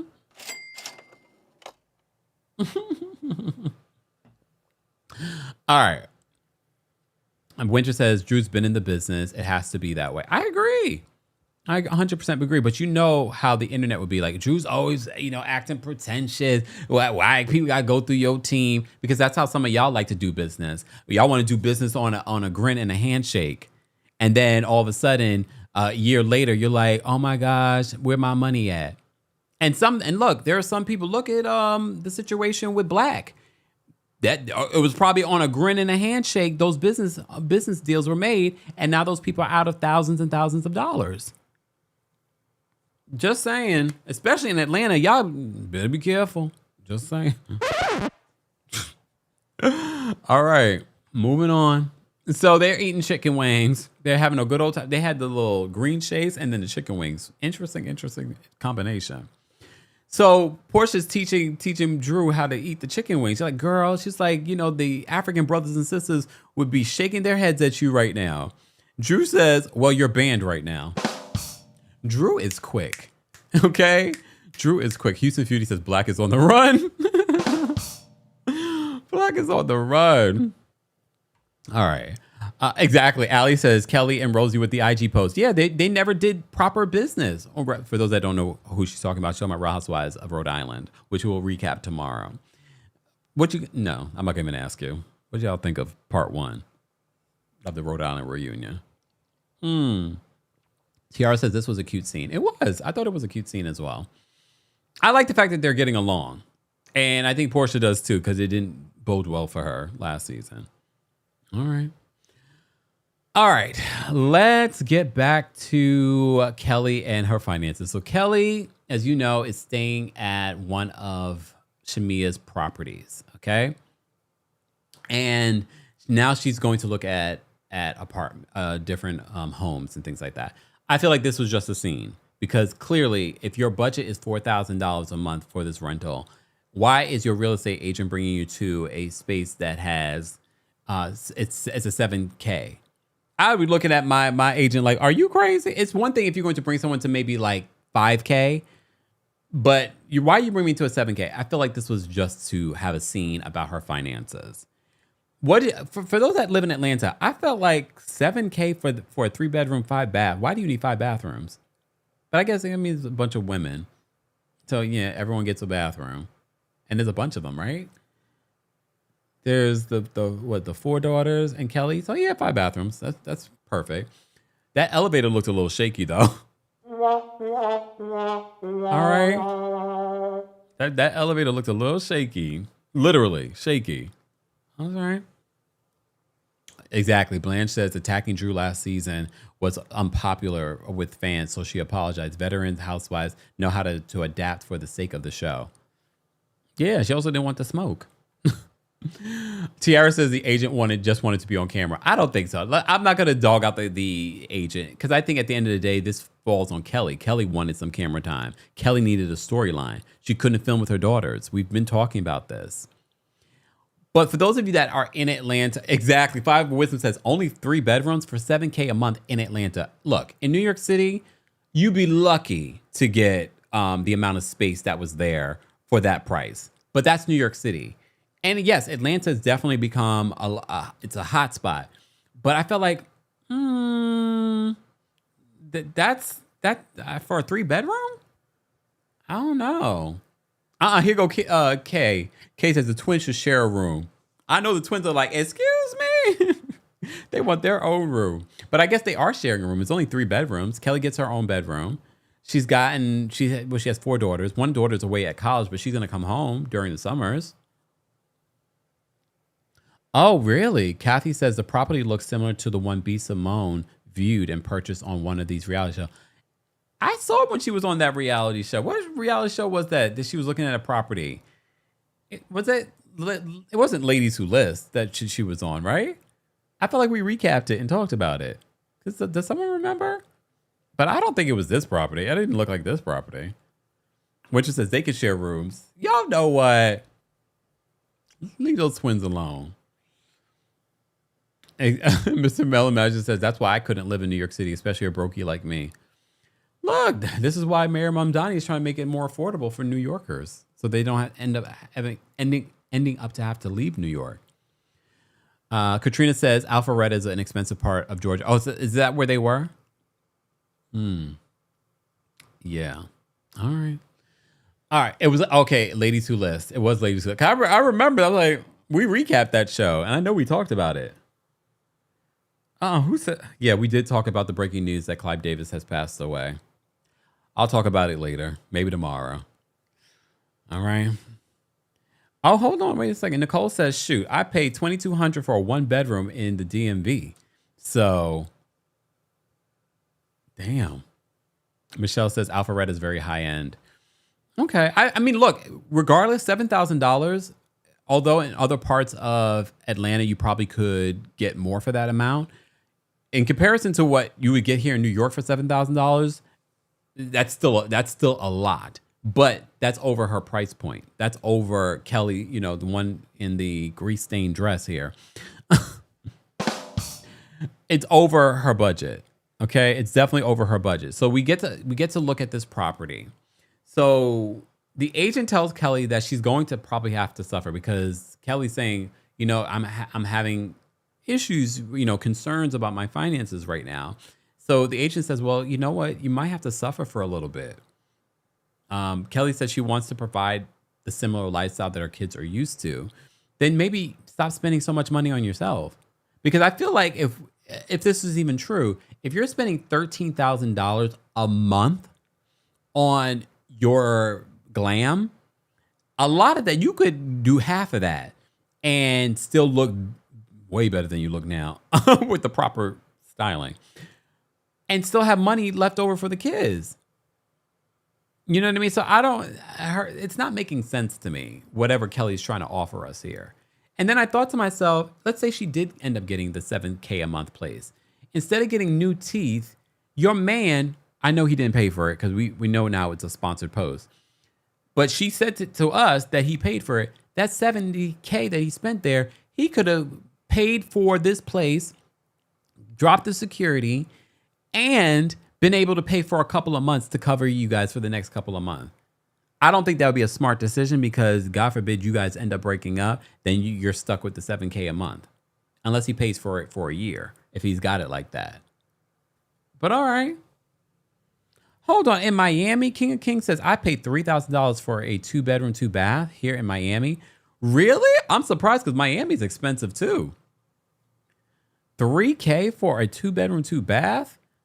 Definitely can't get that in New York. I guess it depends on what part of New York. So maybe it depends on the part of Miami too. But damn. Sounds good, right? Look, sounds good. Anyway. And Delicious says, Kelly looks a mess on her best day. Fire your glam. Yeah. I don't even know if she has glam. Have we seen her glam this season? I know we did. They're in this picture. Please hold. They're in this picture. There goes her glam. There goes one of the culprits.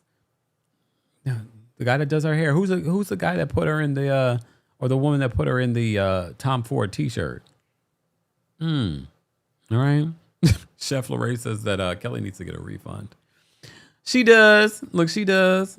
All right. Before I move on, I am going to drop the call-in link for for Royal Court members and Senior Royals. That's the top of the tier of our memberships here on the channel.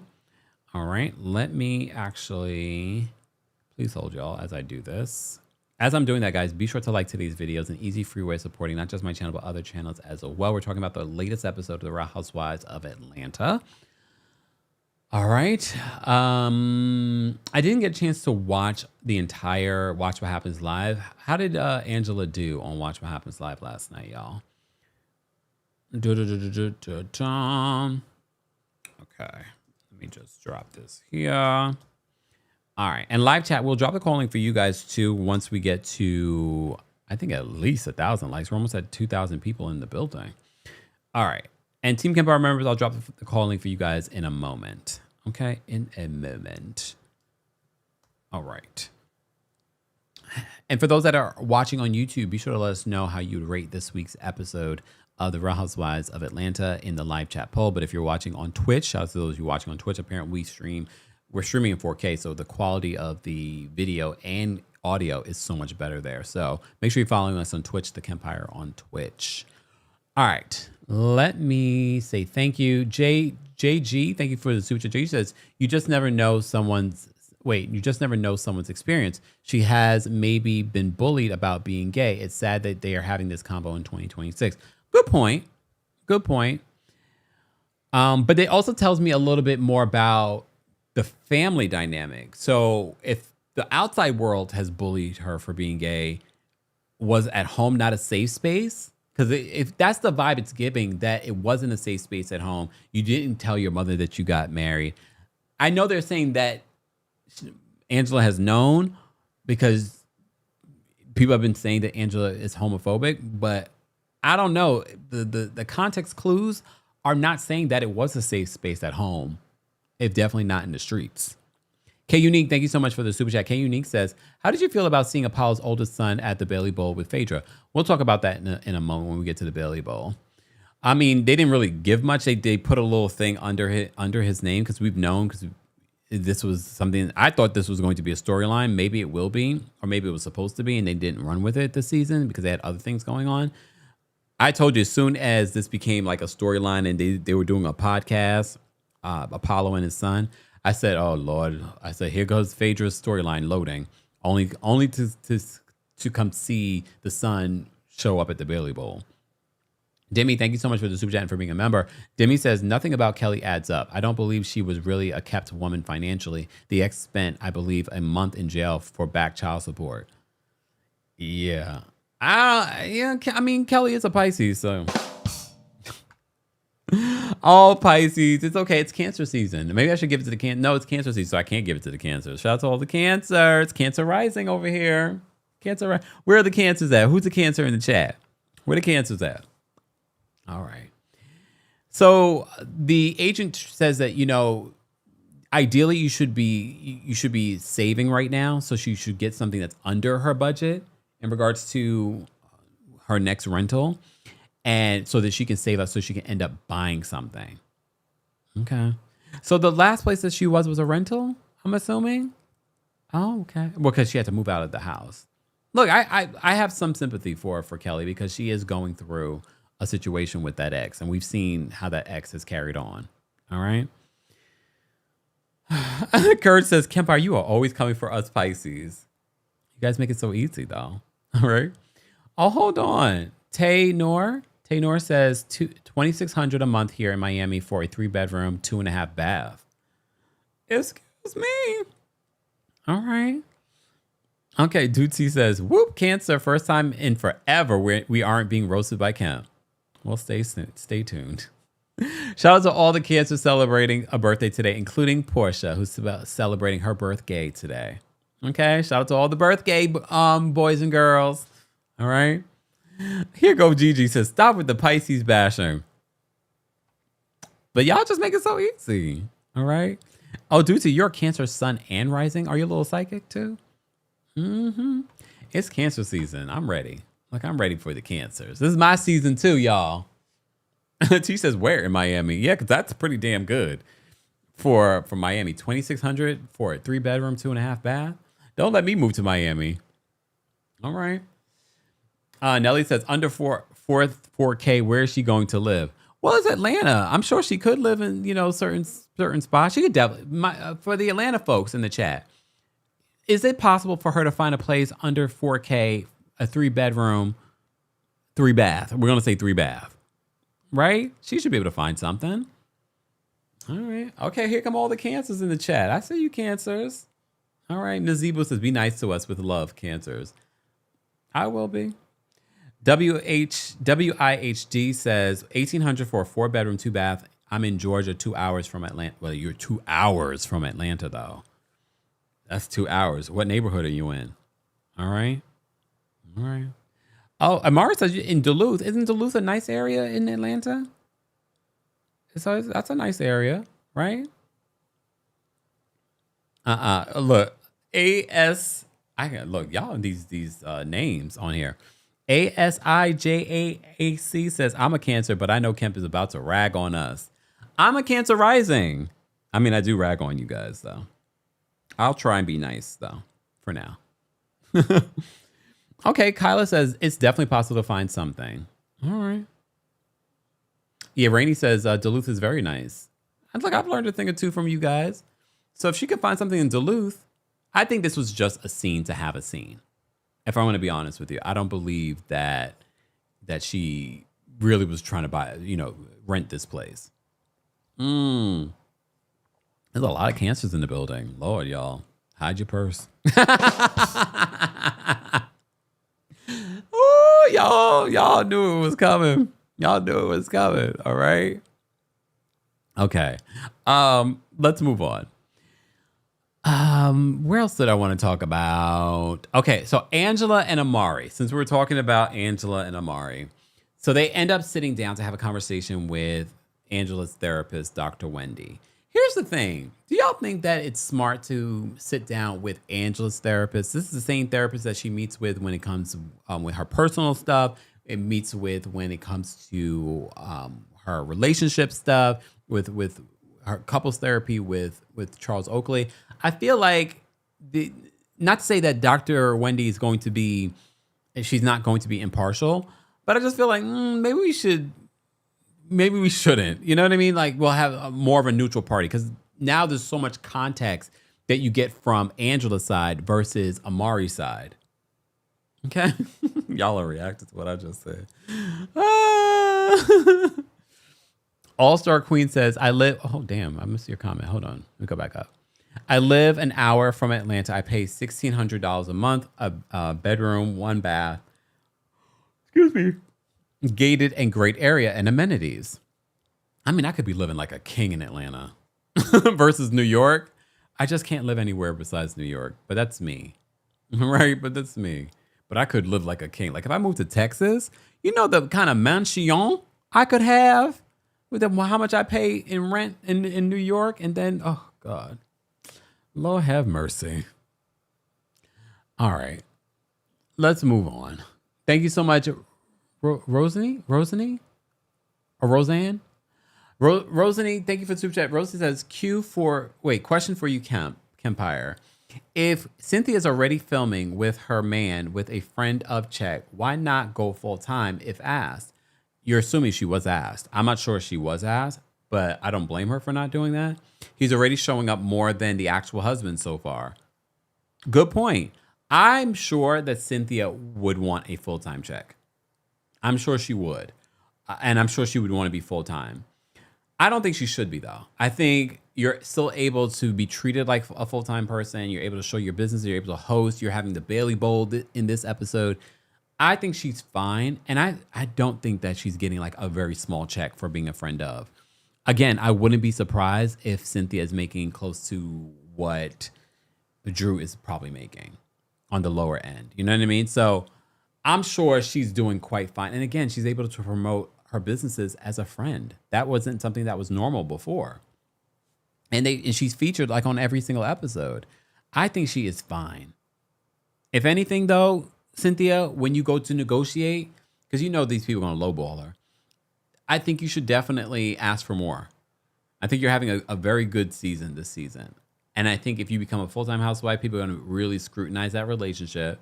It's been 2 years she's been with that man. I don't think you want that. You know what I mean?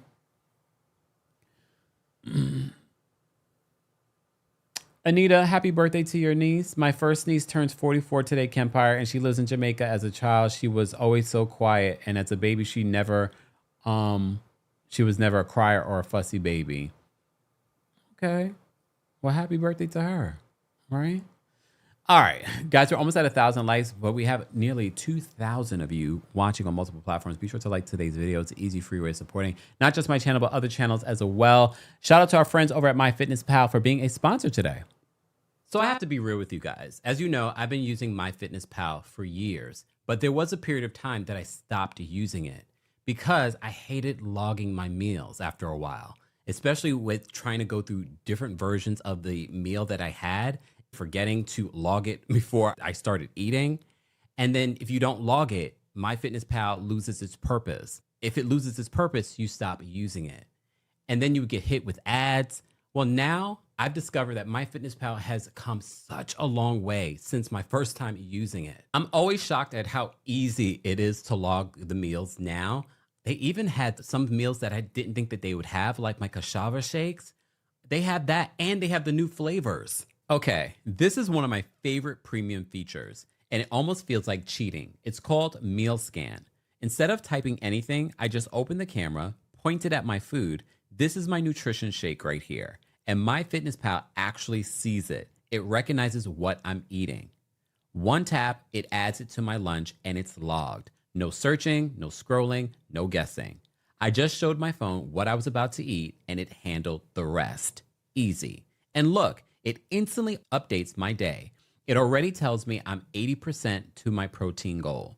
That's the part that keeps me honest because I can see exactly where I am in real time. That's MyFitnessPal Premium. It makes staying on top of your nutrition almost effortless. This is me logging a snack today. I'm not typing anything. I just hit barcode scan, point my phone at the protein bar, and there it is. Instantly, the whole thing, 190 calories, my protein, my carbs, my fat, all of it, logged in about 2 seconds. That's it. That's the whole process now. Same thing here. Grab the yogurt drink, scan the barcode, done. It knows exactly what it is. The thing that used to take me a full minute of squinting and searching now takes me the length of one breath. That's the difference Premium makes. And that's the other thing. With Premium, there are no ads, none. And before Premium, I would be trying to log a meal and there would be ads in the way. And things like that are frustrating. You're not going to log your meals. You're not going to want to use the app. And that's really the whole point. And as I said before, your nutrition is the foundation everything runs on. Your energy, your sleep, and your recovery. But only if you stick with it. And you're only going to stick with it if it's easy. And that's exactly what MyFitnessPal Premium did for me. And it can also do it for you. Of course, I've gotten you a discount. Go to podcast.myfitnesspal.com and use code KEMPIRE, all uppercase letters, for 15% off Premium. Same thing that took me years to stick with, you can start this week, and it's easier than ever. More information on MyFitnessPal and your discount will be available in the description. Thanks, MyFitnessPal. And we're back. Shout out to MyFitnessPal. Again, guys, more information on our sponsors will be available in the description. Don't forget to like today's video. And don't forget, you can also hear our live recaps and special episodes on the Kempire podcast. Subscribe today. And while you're there, don't forget to give us a 5-star review on Apple Podcasts and on Spotify. And I did drop a special podcast episode over the weekend, so be sure to check that out if you haven't already. All right. Back to our Real Housewives of Atlanta recap. So Angela and Amari sit down for this conversation with Dr. Wendy. Angela says that she's not willing to speak to her daughter. So she's like, they've got to figure this situation out in regards to their issues. Because the last conversation that they had, Amari basically just got up in frustration and walked away. She's a little bit of a hothead, Amari. Y'all notice that? She's a little bit of a hothead. So Amari says she doesn't see why it's relevant, why she has to tell her siblings about her getting married. She also says that she wasn't comfortable telling her mom. So why should she feel comfortable telling her siblings? Which makes sense. Amari says that her grandmother used to be the one that helped navigate and mediate these conversations between her and her mom. And now that her grandmother is gone, they're having a difficult time communicating. And I understand that, but at this particular point, you guys are adults. You relying on someone else to help you guys communicate should have never been the option, to be honest with you. Because now you see, now that your grandmother is gone, in that beautiful frame. Did y'all see that frame then when they showed the picture of Angela's mom? They said they panned the camera to the beautiful framed picture that Portia got her during last week's episode. I was like, oh, this is gorgeous. So Amari thinks the reason why they're having difficult times communicating is because the grandmother is gone. It's now the anniversary of her passing. So I don't know. I just felt like this particular scene felt chopped and screwed. Because at the same time, I was like, how did we get to an amicable place? Because the therapist has them hold each other's hands and look in each other's eyes. And I'm just like we've now somewhat resolved the issue. And then we're joking at the you guys will let me know. Did you feel resolution in that conversation? I just feel like this whole situation is not making 100% sense to me. It's not clicking. And it could be because maybe it's not making 100% sense to them either, in regards to their communication, because I don't feel like they were very clear on what the issue is in regards to their communication, their lack of communication. Maybe it is because they're not able to communicate. So they're not able to communicate to the audience what the issue is. Okay. But yeah, so by the end of their session, it was like, we'll see you next week, just to kind of figure out whatever issues that they have going forward. So now Dr. Wendy's now grandma in regards to figuring out their communication style. Mr. Mellon said they swept it under the rug. That's the way it felt. I was like, wait, so we're better now? It doesn't feel like we're better. But again, we are watching a stripped down version, edited version of this conversation. All right. Allie says, I just thought Amari sounded childish and Angela wasn't listening. So both of them are the problem. Hi, Donna. Leo lady in the chat says, I live 45 minutes from downtown Atlanta. I have a 3-bedroom, 4-bath, full basement, living and dining room, breakfast area, $1,100 a month. I love that for you. Good for you. That's a deal. What part of Atlanta are you? Okay, you say you're 45 minutes from downtown Atlanta. That's not far at all. I have a 3-bedroom, 4-bath, full basement, living and dining room, breakfast area for $1,100. It sounds like you're bragging, Leo lady. Oh, you're a Leo. Of course you're bragging.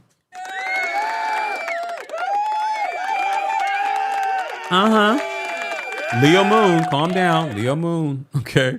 Carla says it was strange. Carrie says no resolution. So I thought maybe they edited out the session out.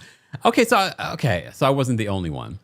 M Gig says, Kemp, after last week's episode, I did not think it was Angela's place to tell her kids about her daughter's marriage. After this episode, it seems that Mari wasn't going to tell them until she was ready, which is fine. I think that's fine because at the end of the day, I don't think the kids have to know that she's married, but now I'm just like, the reason why you're not telling them, because if you were married to a man, you would tell them. I think it would be actually behoove the children to know, because the kids probably already know, and the kids probably have already seen multiple same-sex parents at school. All right. B says, I will stay in Memphis. Those prices are too high. I know. If you guys came to New York, please. If I told you all the New York prices, oh my gosh, between renting and buying. So it's just New York. And hence why, if you look at the stats, a lot of New Yorkers, not the millionaires, a lot of New York or the billionaires, a lot of New Yorkers have left New York over the last few years. Even before the pandemic, there was a lot of New Yorkers leaving New York because they were like, I can't pay thousands of dollars in rent or mortgage when I can actually get a full-on house, multiple bedrooms. You're getting like 3 times the space in other cities that are not far, and you're still getting city life. So I get it. I can't personally do it because I love New York so much. I just can't leave New York. I mean, maybe when I retire, I probably leave the country, to be honest. Just saying. When I retire. For now, I'm here. I'm queer. Deal with it. Okay. What? I don't know. Happy Pride. Guys, don't forget, we're still raising money. We're still raising money for the LGBT Center here in New York, and we are so far from our goal. We're not even halfway. And you see, it's June 22nd. We have 7 days left. 7 days left, and we haven't reached our goal. Every single dollar counts. Go check out any of our last videos. If you're watching a replay of this, it'll be along here somewhere.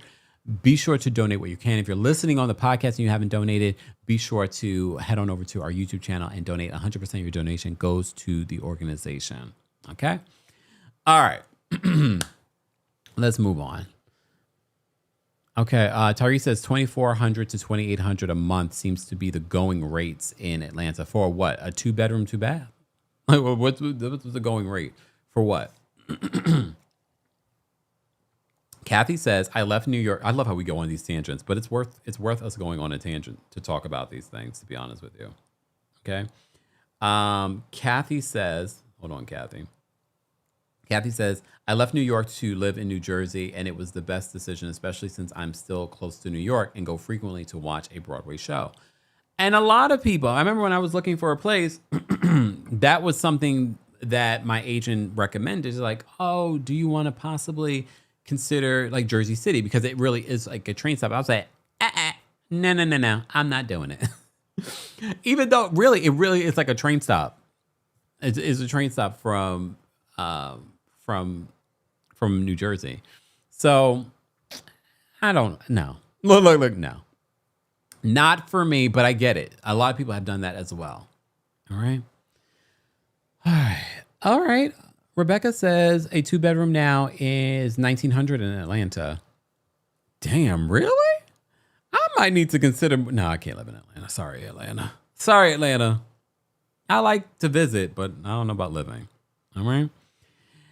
Coco says it's getting just as expensive in New York. My friend left Jersey City. Oh, see? That's because so many people are leaving New York to go to nearby places like Jersey City. All right, Kathy says my mortgage. I love how transparent people are in the chat. Kathy says that my mortgage is $1,985. Well, y'all got me considering things. Do I need to move to New Jersey? That's why you saw a lot of these black celebrities moving and buying houses in New Jersey, because they would get so much more for their money than they would here in New York.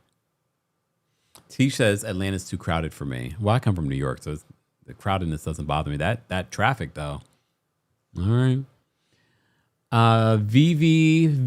Vidal says I used to pay $3,300 for a 1-bedroom studio in Bedford in Brooklyn back in 2016. So that 1-bedroom studio. Wait, 1-bedroom studio. Wait, was it the studio or was it a 1-bedroom? That studio probably now is near 5,000, probably, if not more than 5,000. Yeah, New York is expensive. Mm-hmm. All right, I love the conversations because I feel like this is educating a lot of people. All right, yes, we are close to 1,000 likes, guys. Yes, I am wearing my team jersey, Team USA. I'll be team whoever the next live, okay? Yeah, but I got my team jersey on. Be sure to check it out, okay? These soccer jerseys are not cheap, okay? All right. Blanche says that's 1,900 2-bedroom in Atlanta. Must be near the Trap. No, not the Trap. Look, not the Trap. All right, if you are a Team Kempire member, I've dropped the call link for you guys as well. I'm going to continue with our conversation because now I've been live for almost 2 hours. And you know people are going to have their thoughts and opinions. Oh, Vidal said it was a studio. Okay. So you can imagine $3,300 for a studio in New York. And that was in 2016, she said. All right. Okay. I'm telling you, that apartment probably now is $5,500. Crazy. Well, that too, Jamaki, in regards to New Jersey, the property taxes in New Jersey are crazy expensive. Oh, you remember Keith called in, and when Keith was still living here in New York, he says leaving New York allowed me to save so much money. Fortunately, I'm from there, so I still travel often. And Keith, not to be in your business, because Keith called in last week. We do want an update, Keith. Keith called in talking about reuniting and moving in with his boyfriend in Chicago. I mean, that's look, part of me feels like, damn, I need to get into like a relationship or a marriage. Come help me split this mortgage.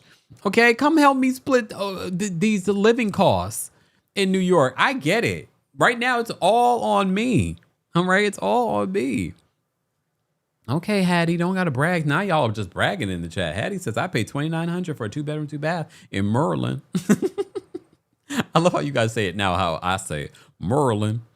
Oh, okay, Hattie bragging over there. I did look at some, not to say I was going to buy, and I just like looking at properties. Not to say I wouldn't, but I was looking at properties in the DMV, and I definitely would get more for my money down there. I could actually get a really nice property in a nice area down there.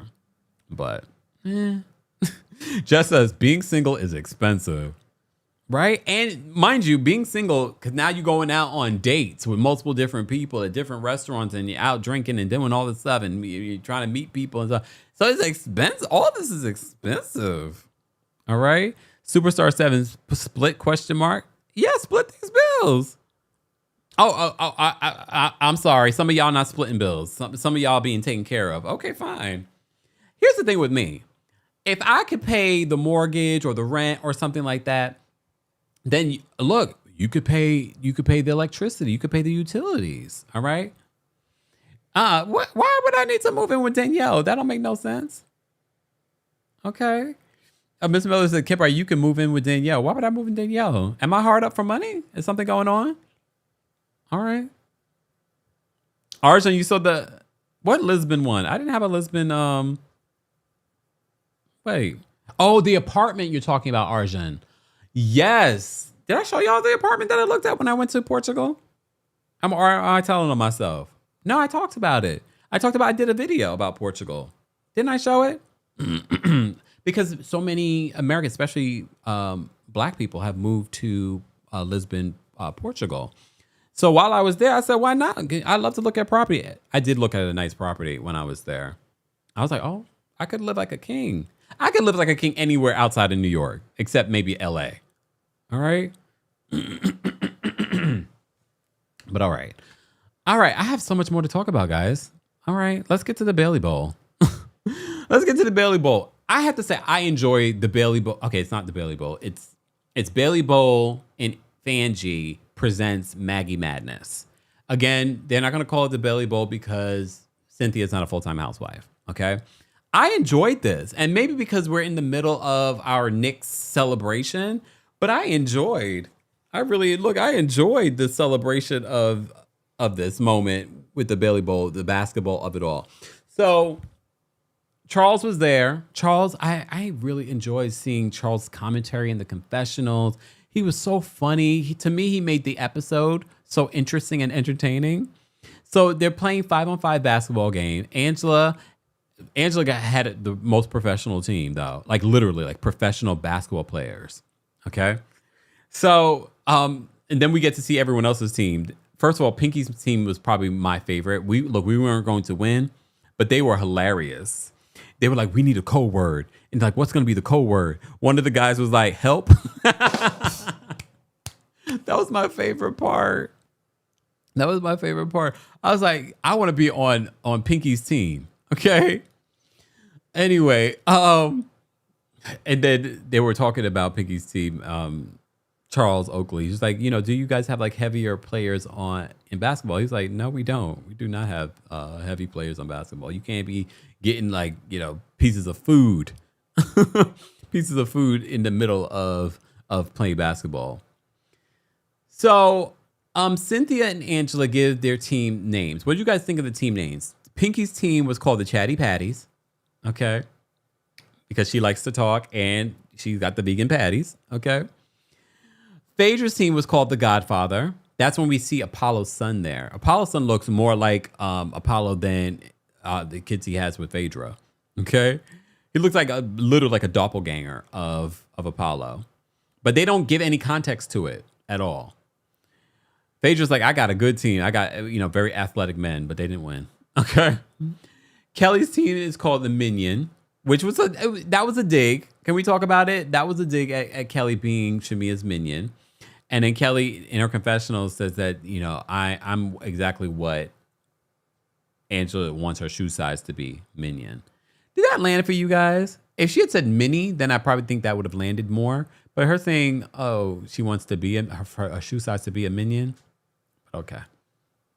K. Michelle's team is called Blind Ops. I thought that was good because they said because everyone's out together. According to K. Michelle, everyone's out together. So her team name is Blind Ops. Did you guys see that she tried to change the name and says Ops is for opportunity? I think she was hoping for a moment with that, but they kind of just brushed over it. But all right. Shamea's team is called Sasquatch because, that's what she keeps calling Angela. I have to give it to Shamea though. Shamea, y'all saw the 3-pointer that Shamea tried to throw? I was like, if that had landed in there, I'm like, yes, it was close though. I was impressed with Shamea's basketball skills. Anyone else? But why was Shamea wearing the latex, whatever that was? That wasn't proper attire. Neither was Kelly's. Why was Kelly wearing those heels, those stilettos? Why was she doing that? She was trying to have a moment. I know in her confessional, she was like, I don't wear sneakers. So I went to her Instagram. And well, even before I went to her Instagram, I thought to myself, well, that's a lie, because weren't you wearing sneakers during your dental appointment when you and Shamea were wearing the same aloe outfit? And I was like, okay, maybe those were boots, but they look like sneakers. Then I kept on scrolling. There was a day where she went out with her kids and she had on sneakers. I get it. She was being funny, and I will give it to her. Her delivery in that moment was it gave me a little bit of a giggle. I was like, she's like, I don't wear sneakers. She was trying to have a moment. Okay. She was trying to have a moment. I honestly was worried for her ankles. You running around in heels? I thought she might actually hurt herself. I'm surprised that, because that was like a facility that they were using. I'm surprised no one told her, like, you can't be on this court in heels. First of all, because of the injury of it all. Secondly, because of you want to mess up our floor. Did anyone else think about that? I'm just like, but okay. Okay. Moving on. So, Charles says that everyone knows, because Angela's mentioning her issues with Shamea, and Shamea constantly bringing up her big feet. Okay. Charles says everyone knows that Angela has a large size. Angela in the confession is like, I thought she was supposed to be on my side. And then he said, if you had a 6 or 7, you'd fall over. Angela's shook by his commentary, but I was giggling to myself. I said, more Charles. All right. So, Angela, hold on, let me go back. So, Charles says that Shamea did her homework. He was actually impressed with her skills. So, for those of you that say that you weren't impressed with Shamea's skills, Charles was impressed with her skills. He said her time in the NBA. I was like, what's her time in the NBA? You been working as the host or something else? Look up something else. So Charles says that she did her homework. Angela, so that we're watching them play this game. I was entertained, but again, I'm wondering if I'm entertained because of the excitement of the Knicks right now and watching those games the past couple of weeks. So I'm wondering, it looks like the New York Liberty might win too. Can you imagine? So part of me is sort of like, am I just excited about this episode because I'm in my basketball mode, KSPN? I don't know. I felt like it was a good episode. So Angela says that she wanted to win this for Charles since he didn't win a championship. He didn't win a college championship. He didn't win the NBA championship. I was happy that Charles could be there. He's talked about being there and being able to watch this win. He said he'll always have love for New York, and New York will always have love for Charles. He was in Harlem. They gave him a roaring welcome when he went into that restaurant. So, so of course, Angela's team ends up winning. Okay. Angela's team ends up winning. I'm not surprised by it. In the confessional, Charles says, he's happy for her. And he's like, give me a kiss. And Angela refuses his kiss. And then he flashed back to when she asked for a kiss and he refused. So, Angela, stop playing games. All right? Stop playing games.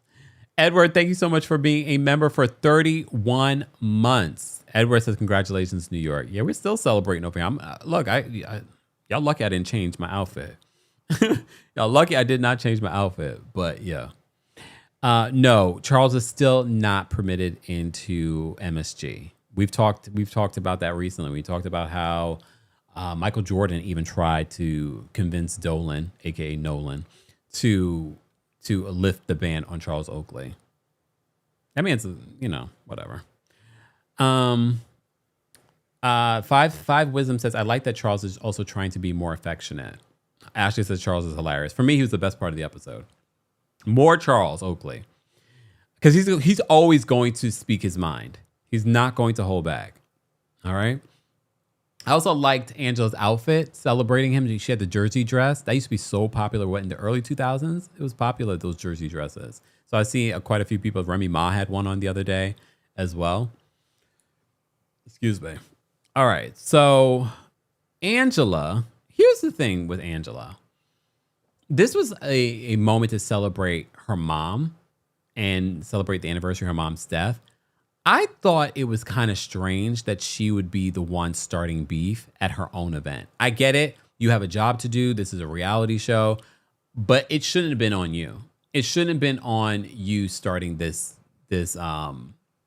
issue at your own mother's event. Right? Don't y'all think? I felt like that was a little tacky. It'd be different if someone else did it, but you taking it there at your mother's event, I was like, this is not the place for this at all. We could have just had a moment and had a good old time. Right? So Angela asked Shamea, where's Gerald? And Shamea's like, he's at work. It's a work day. Here's the thing, though. How do you guys feel at the fact that Gerald keeps not showing up? Even at this particular event, I get it, he doesn't like filming, but this could have been a really great time for him to show up for Shamea. And he never shows up. Like, this is an easy, all the husbands are going to be there. He doesn't have to be in the mess. He could be there playing, but he doesn't show up for that. So Angela, being messy, she's like, where's Gerald? She's like, he's working. It's a work day. Okay. It's a work day. So then Angela brings up the fact that Shamea has been saying that she believes that Angela set Charles up last season when it comes to the rumor and the guy and blah, blah, blah. And then they cite the interview where she said it. She also mentions how Shamea was saying that she always sees Charles outside. So Shamea was like, well, you said that I'm sleeping with the basketball players, and that's the only reason why I'm keeping my job over there at the NBA. And then Shamea says, you got your last name by sleeping with an NBA player. Oh, damn. Okay. All right. At one particular point, so they're doing that back and forth. At one particular point, K. Michelle says in her confessional that there are other things to be worried about other than Shamea right now. So this is what she's talking about when it comes to Angela. Angela says it all started with Portia. And she's like, how am I involved? Shamea calls out Drew for chiming in during this back and forth between her and Angela. And what do you guys think? Do you think Drew should have just kept quiet and just left this between the two of them? I think so. Like, this didn't involve you. And yes, I understand that Drew can have smoke for Shamea because of what Shamea did during their last conversation. But then it turns into this back and forth between Shamea and Drew. And it's like, Shamea's like, oh, you're calling me a lapdog, but here you are. You know, what are you doing right now? Being a lapdog. And then so Portia's like, wait, who's on my lap now? Okay, Portia, who's on my lap now? Drew did not bring up the fact that, well, no, she was calling Shamea a lapdog for how she was defending K. Michelle. Because then that would have caused an issue between Drew and K. Michelle. Pinky then decides, I feel like this was a producer egging Pinky on. Pinky says, it's everything between you and Shamea, between you and K Michelle, okay? And Shamea is confused. She's like, what's wrong? What's going on between me and K Michelle? She's like, and then all of a sudden you see literally Pinky backpedaling because she's like, I just sensed an energy. No, you didn't. You did not sense an energy. Like, what energy is happening between K Michelle and Shamea? So K Michelle is just like, oh, I don't know what's going on. K Michelle, come on now. This is your opportunity to show up and address the things. But K Michelle says in her confessional, like, everybody's coming down on Shamea. I don't want to have to, be a part of that as well. And although I agree with her, how many months later when she says this in a confessional, I'm thinking in that moment, K Michelle is just not showing up. We've seen a pattern of behavior from K Michelle this season where K Michelle is running from conflict. And I know she's going to paint it as, oh, I'm trying to be different. I'm trying to be a different person. But you decided to start the conflict in your confessionals, but also when you mentioned this to Pinky. So Pinky's doing her job as a housewife. Well, you did mention to me that there was an issue. Okay. So K Michelle, I feel like, was cowering in that moment. And she tries to deflect in that moment in regards to her issues. So she says in her confession that she feels like everyone was coming after Shamea, so she didn't want to add to the situation. Here's the thing, though. By the end of the episode, I actually felt for Shamea. Because although they're saying, Drew says that K. Michelle doesn't fit in. It's clear, even from last season, that Shamea is feeling like she doesn't fit in with the women. She's feeling alienated. So she starts crying in her confessional. She's just like, they don't want her to be a part of the friend group. I felt for Shamea. I really did. She's feeling left out, and hence goes back to the Texas trip, the Dallas trip. She's being triggered by the not Pisces are runners. Lisa said Pisces are runners. Oh, her and Kelly being put in the pool house, she was triggered. She felt like she was being put out of the group, and that's why she was upset and why she has smoke for Cynthia. That's what I feel. T says Shamea tricked you. No, because I have a heart. So anytime someone's going to start crying, I do feel like she does feel alienated from girl. I'm not saying that she hasn't done it to herself and that she hasn't created this, but I still felt for her in that moment. And I feel for her because not only does she feel like the group doesn't like her, she feels like the audience doesn't like her. Oh, look, oh, look, oh. Oh, here go Mikkel. Mikkel, thank you for being here at my platform. Mikkel says, Kim, hush. You literally talk about her every week. Am I not here recapping Real Housewives of Atlanta, which she's on every week? Mikkel?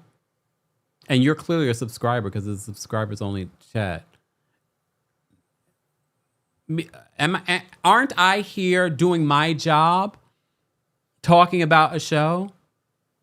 Am I not? Look. Am I? Carla says, don't fall for it, Kempire, in regards to Shamea. I have a heart. This is my Cancer rising coming in, okay? This is my Cancer rising. Woo. Okay. Am I not allowed to have dimension and feel sorry for someone? Huh, Mikkel? All right. But here's my problem with people that come into the chat. Don't you dare ever come into my house and tell me to hush. Okay? I'm not going to ban you now, but tread lightly. Don't come in my house and tell me to hush, because then the horns are going to get you. The bull is going to come out. You hush. Matter of fact, you shut up. Look, you shut up, Mikkel. You drag her every week. No, I don't. Here's the thing. You guys say I drag someone. If you really knew how much I could drag someone with information that I have and with my reading skills and my shade skills, y'all ain't seen nothing.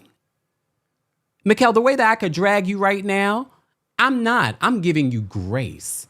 But the next time you ever decide to come up in my house and tell me to hush, you might get it. But I'll probably ban you before I actually read you because you're just not worth it. About hush. That's the thing.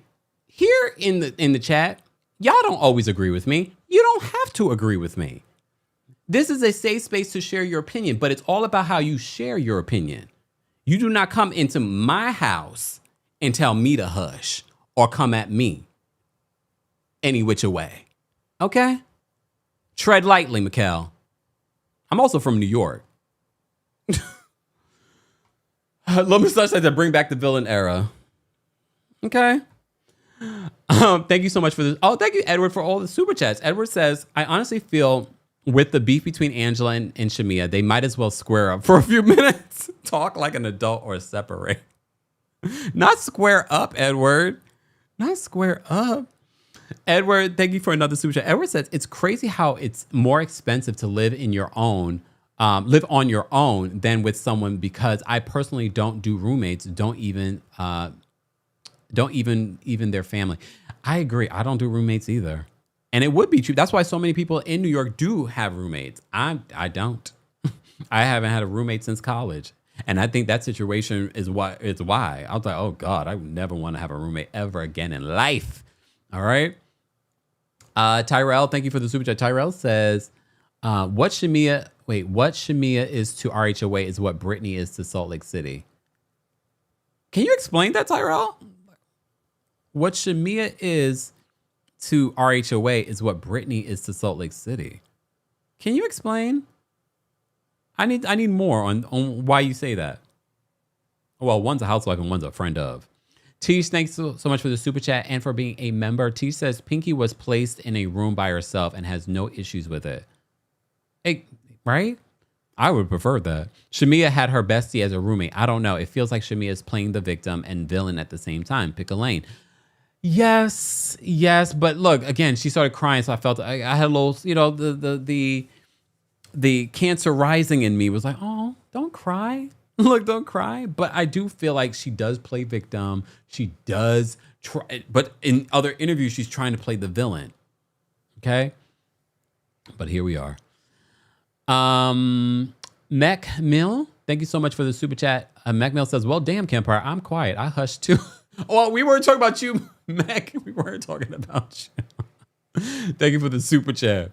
We weren't talking about you. All right. Oh, Blanche says, I would move back with my parents before I lived with a roommate. Look. Look, I don't know if I would do that. I don't know if I'd do that either.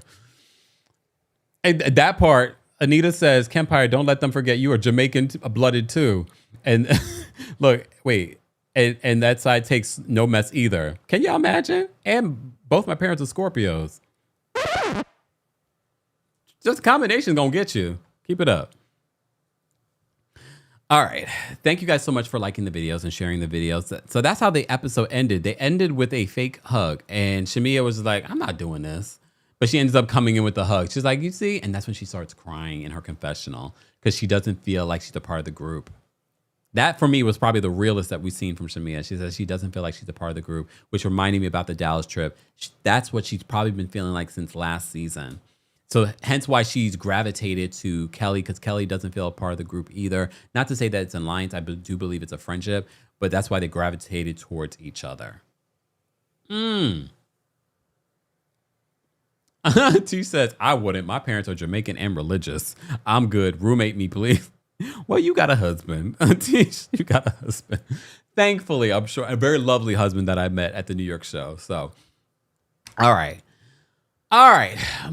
Let's get to the callers, right? Are you guys ready for some callers?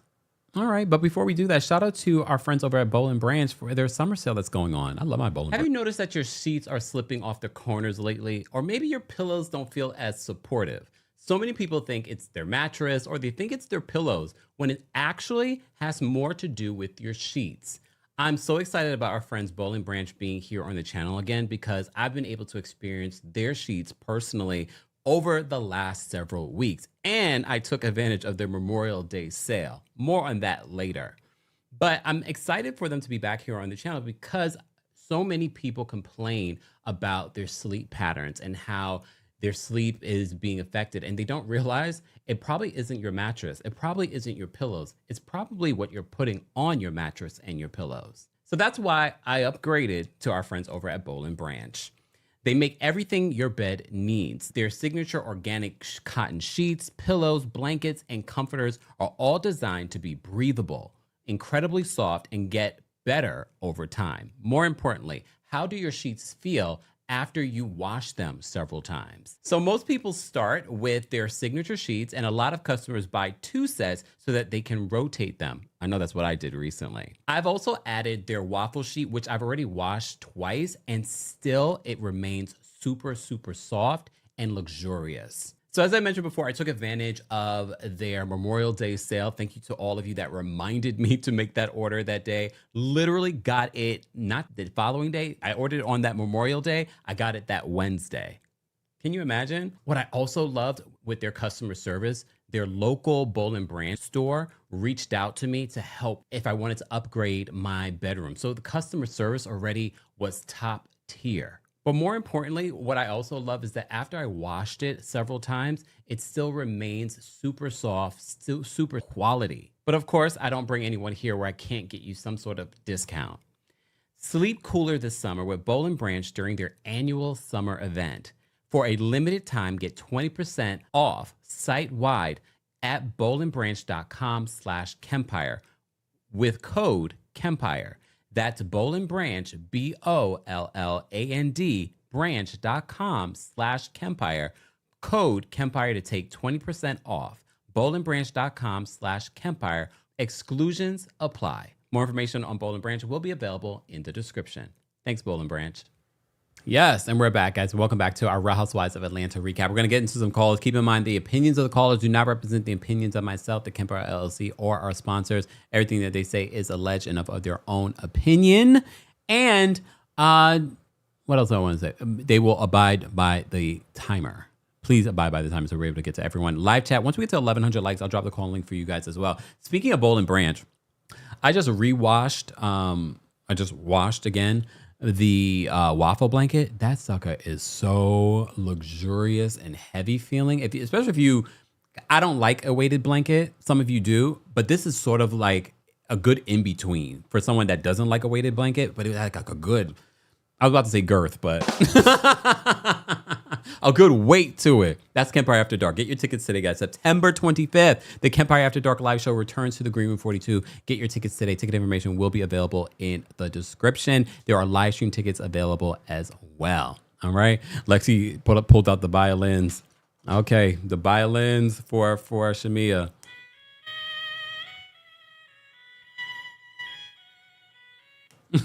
Oh, Shamea. Okay.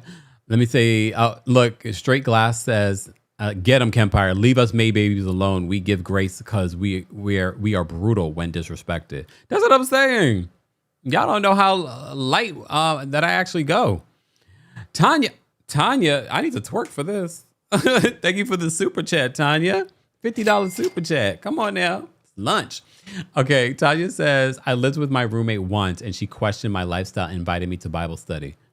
Questioned your lifestyle? What in the hell, Tanya? I'm still friends with my college roommate, but Lord. Tanya says, I love a good girth and weighted blanket. Oh, we are the best. This community is a bird.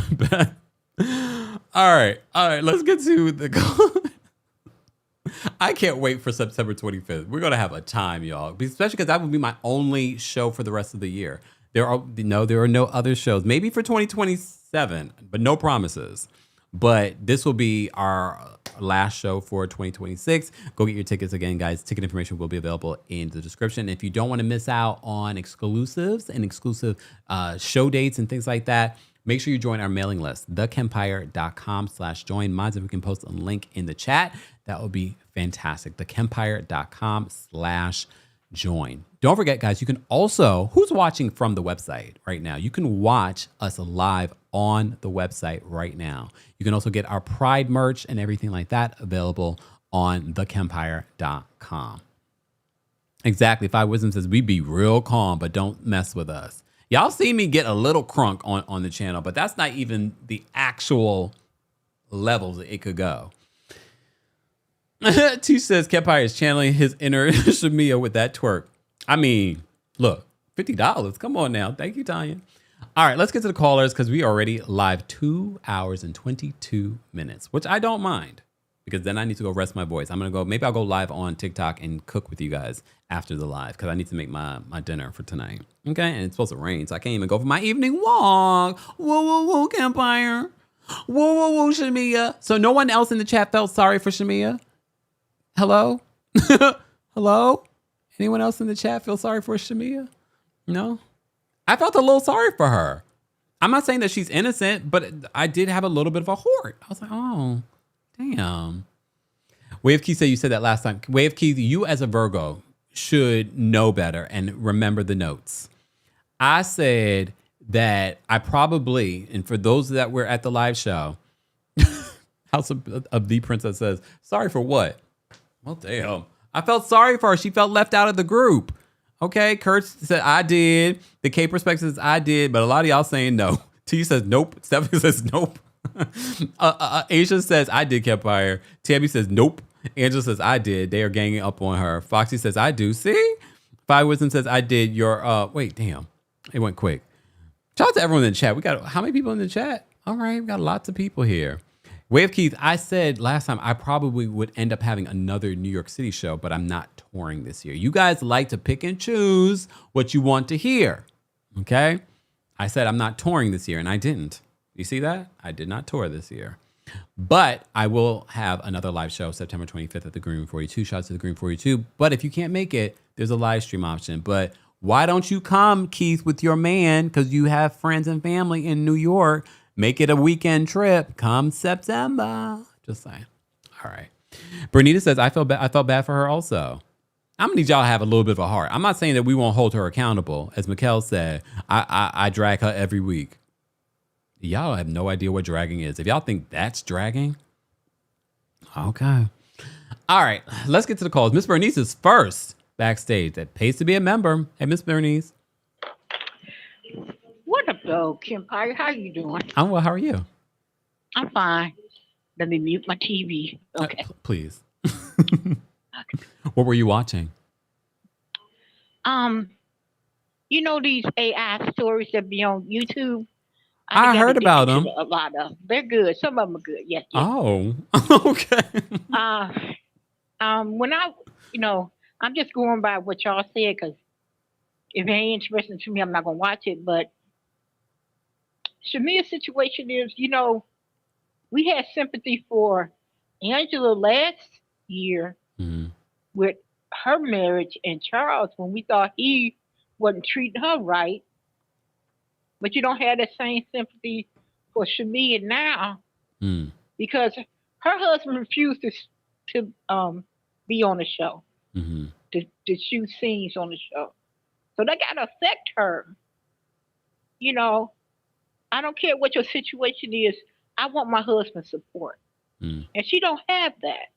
And nobody's looking at it from that point of view. Yeah. They're just looking at Portia and Shamea. Shamea is she has her own identity separate from Portia. I like Shamea's life more than I like Portia. Okay? And with Kelly, people, if it's to keep your peace, if you got to downsize to stretch your money to where you can live, do that. Because you living above your means and you're not teaching your daughters how to manage their money instead of their money managing them. There's a difference. Yeah. And that's the only fault I have with her. She's not teaching her daughters by examples. She's teaching her daughters that they always got to depend on somebody else to take care of them instead of them taking care of themselves. Come on, people. Now you can get a nice house. Go look at the historical districts. I'd rather go get a mansion in a historical district that I may have to work on to bring up than to go bust it broke every month paying $3,000 or $5,000 for a 1 or 2 bedroom. Come on, people. Work smarter, not harder. What can you get in Detroit for like a 2-bedroom, 2-bath? Well, if you're going downtown, a 2-bedroom, 2-bath is going to be $3,000 and up. Oh, okay. Yeah, because what they did was when they came, anything on Woodward downtown or on Fort where they redid the book Cadillac and made the apartments at the higher apartments, those are like penthouse. So you're gonna pay some money for those. Okay. Oh. Yeah. Wow. But any going outside, as in further from Detroit, from downtown, the prices get better. Okay. Like I said, historical districts. You can go to Boston Edison. You can go to the University District, and even in Indian Village. I prefer that you get an old house and bring it up to code and live in that one than spending your money on a house that is already built and you're paying a mortgage for 30 years that you're not going to be in the house for 30 years. Okay. All right, Miss Bernice. Yeah. We appreciate all the information you provided to us. No problem. And you have a good one. Love you, boo. Thank you, Miss Bernice. Bye-bye. Take care. Bye. All right. Toya's backstage. We're going to bring Toya up next. Toya, what did you want to share about Real Housewives of Atlanta? Hi, Kempire. How are you doing? I'm well. How are you? Can you hear me? Oh, good. Thank you. I just want to say thank you for having a heart for my girl, Shamea. It ain't but about three of us that, that like Shamea, okay? I just want to say this. Y'all, everyone's always like, Shamea is so cringe. She's so this. Yeah, she twerks a lot. It's annoying. Yeah, she goes, everybody her best friend. It's annoying. But like, there's a lot worse, y'all. Mm. We've seen. I mean, y'all go up for people like Cameron Huger, and Cameron done put people's lives in jeopardy. Cameron got a standing ovation at BravoCon and the highest rated episode when she Mm. had her special for Potomac. You cannot give her that, but then what is the reason why y'all hate Shamea so much? Like, I don't understand it. And I'm trying, I'm very partial. I'm very open to changing my mind. Mhm. But why? Why? Have a heart, y'all. Okay, let me leave before I get beat up in this house. It's Woo! podcast. Bye, Toya. They gonna beat you up, all right. They gonna be like, why she sound so low? That's what they gonna get her. Here's the thing. I think why people give grace, on our channel, we definitely held Karen accountable for what she did. But at the same time, putting that to the side, the Grand Dame is funny. She's offered so much. Like, I could watch a clip of her highlight reel of her time on Real Housewives of Potomac. I can't say I could do that for Shamea. Shamea's not a great reality TV star. Like, she's had some moments, but overall, she's definitely not a Karen, even though they're both Tauruses. Okay. All right. Keith's backstage. Uh-oh. Keith? Hey, Kempire. You can hear me? Yes. Can you hear me? Yeah, I can. Okay. All right. So first, I just want to say $4,000 a month in Atlanta. I feel like that should get you like a penthouse apartment or something. I don't know. But Now, she's I got never kids. lived in Atlanta. Huh? But she's got kids. Well, okay. Well, maybe a third floor apartment. But but my point being is, I feel like Atlanta really isn't that expensive. Where 4,000 is almost double what her maintenance is for her skincare and her hair. Like $2,000 a month for that, but you're spending 4,000 on where you're living. That's a little strange to me. How much is But it? also, I'm sorry to interrupt. How much is it in Chicago, though? Because Chicago's like, a big city, too. yeah. So previously, my rent was $3,500, but now with One my man, I bedroom? don't pay 1 bedroom. Yeah. Mm. But now I don't pay any rent. I live with my Okay, man, sugar and he baby. so I don't know what the rent is. Well, he pays the mortgage, so I don't know what the bills is or anything like that. But I'm assuming probably like around 555. I'm not sure. And how many rooms? How Three many bedrooms? bedrooms. Oh.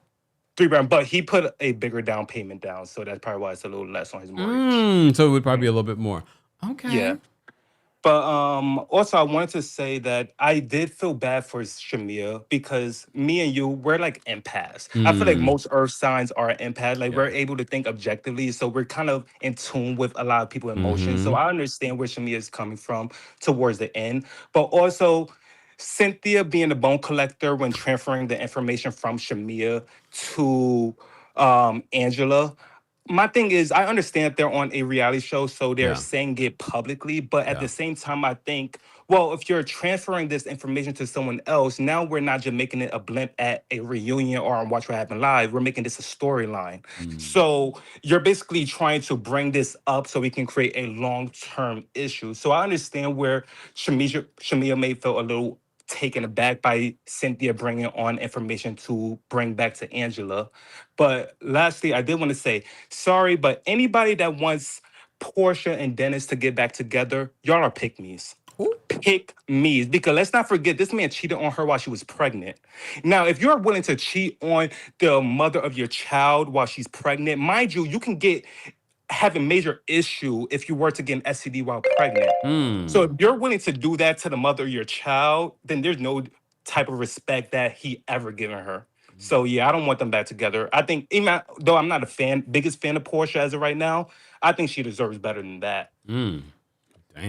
All right. Thanks, Keith.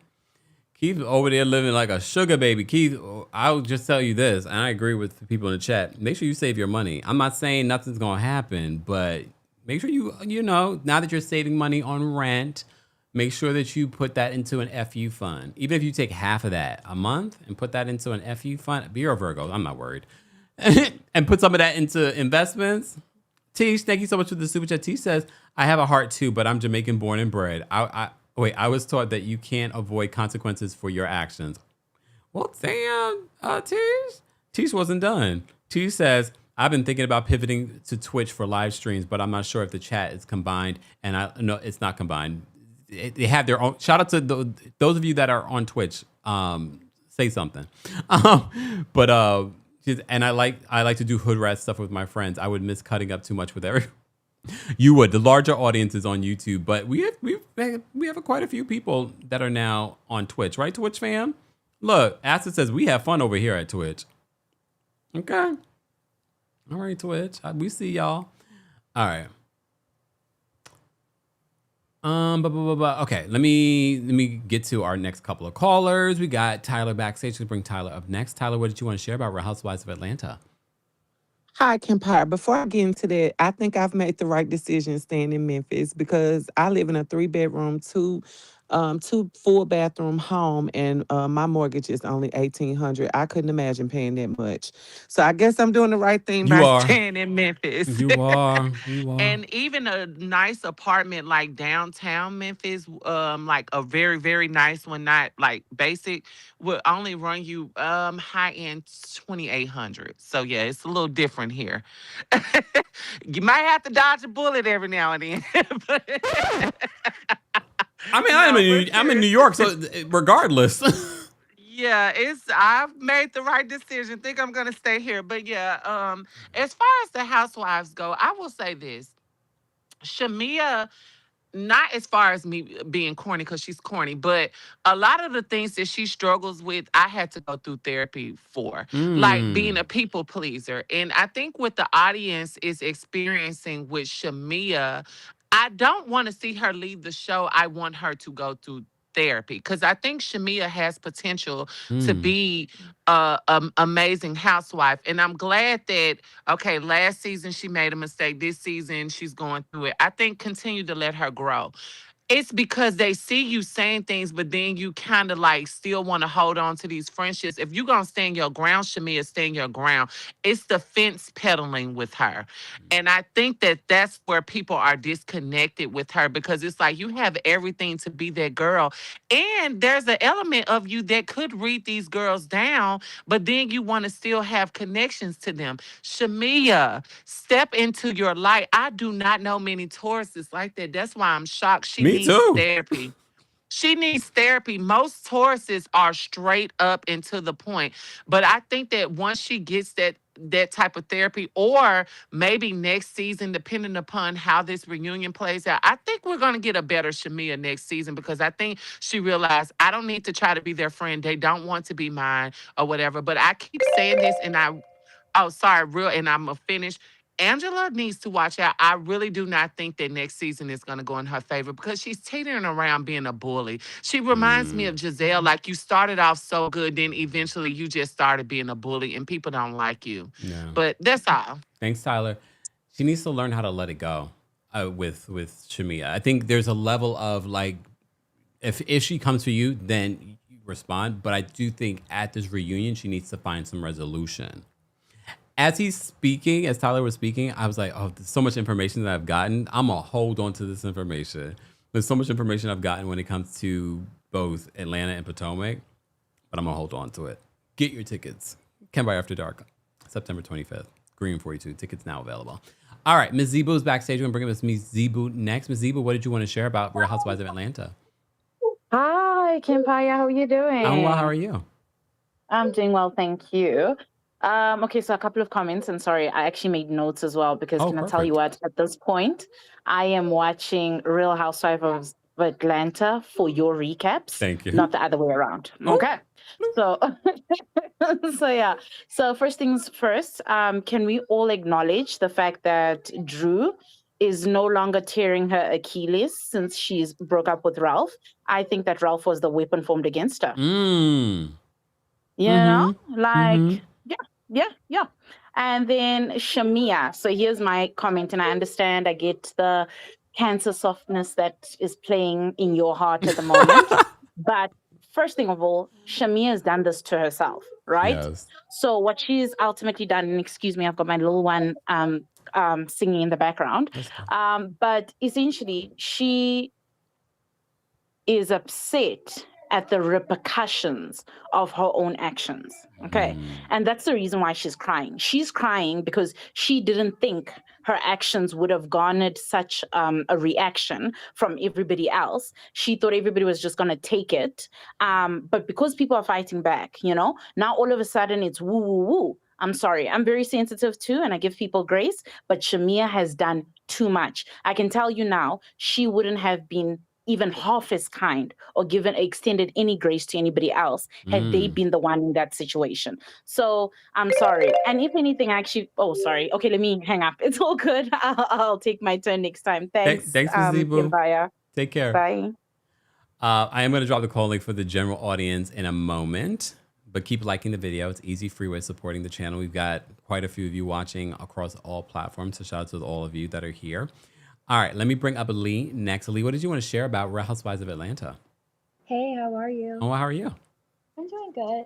Okay, so I just wanted to say the whole Shamea aspect of it all. Shamea came on to being a full-time last year as being the connector of everybody.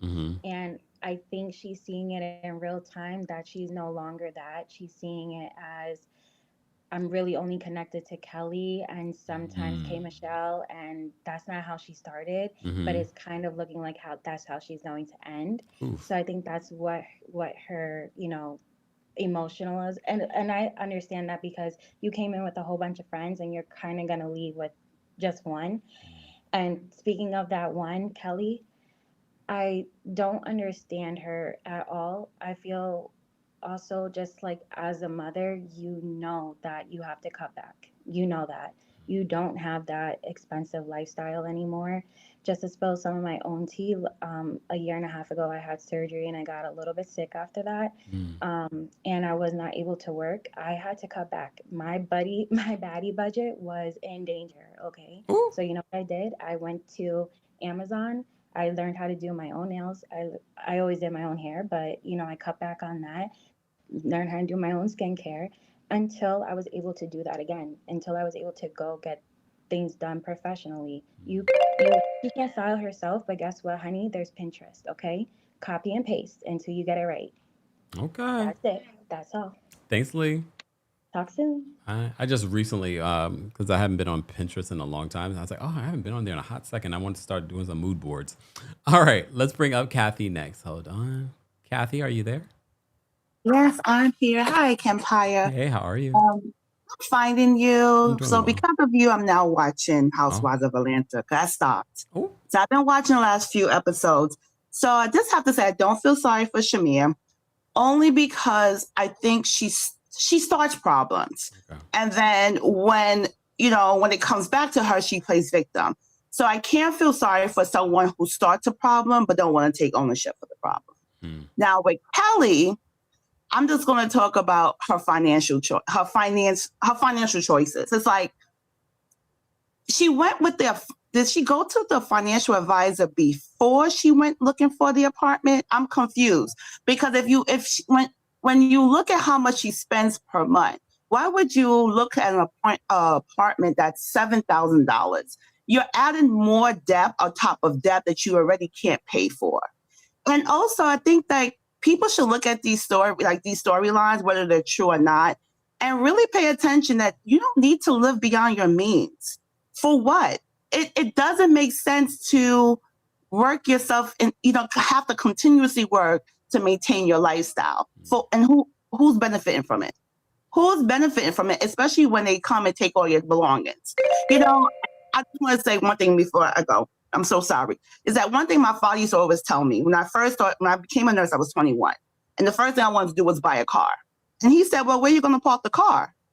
He said, this house is mine. I bought the house. Your first priority is to buy your own home. So then you park your car in your own garage, not at my garage. And I said to say, we have to first invest in the things that will then, have a return on the investment. Her having a car payment for $2,000 a month shows me, because I have my own car, and I always buy pre-certified used car, low mileage, lower costs, whatever. But one of the things that happens, if you have bad credit, and you want that luxury car, especially if it's like a Land Rover, your payments is going to be high. So you're paying more in interest than you're actually paying on the car. Doesn't make logical sense.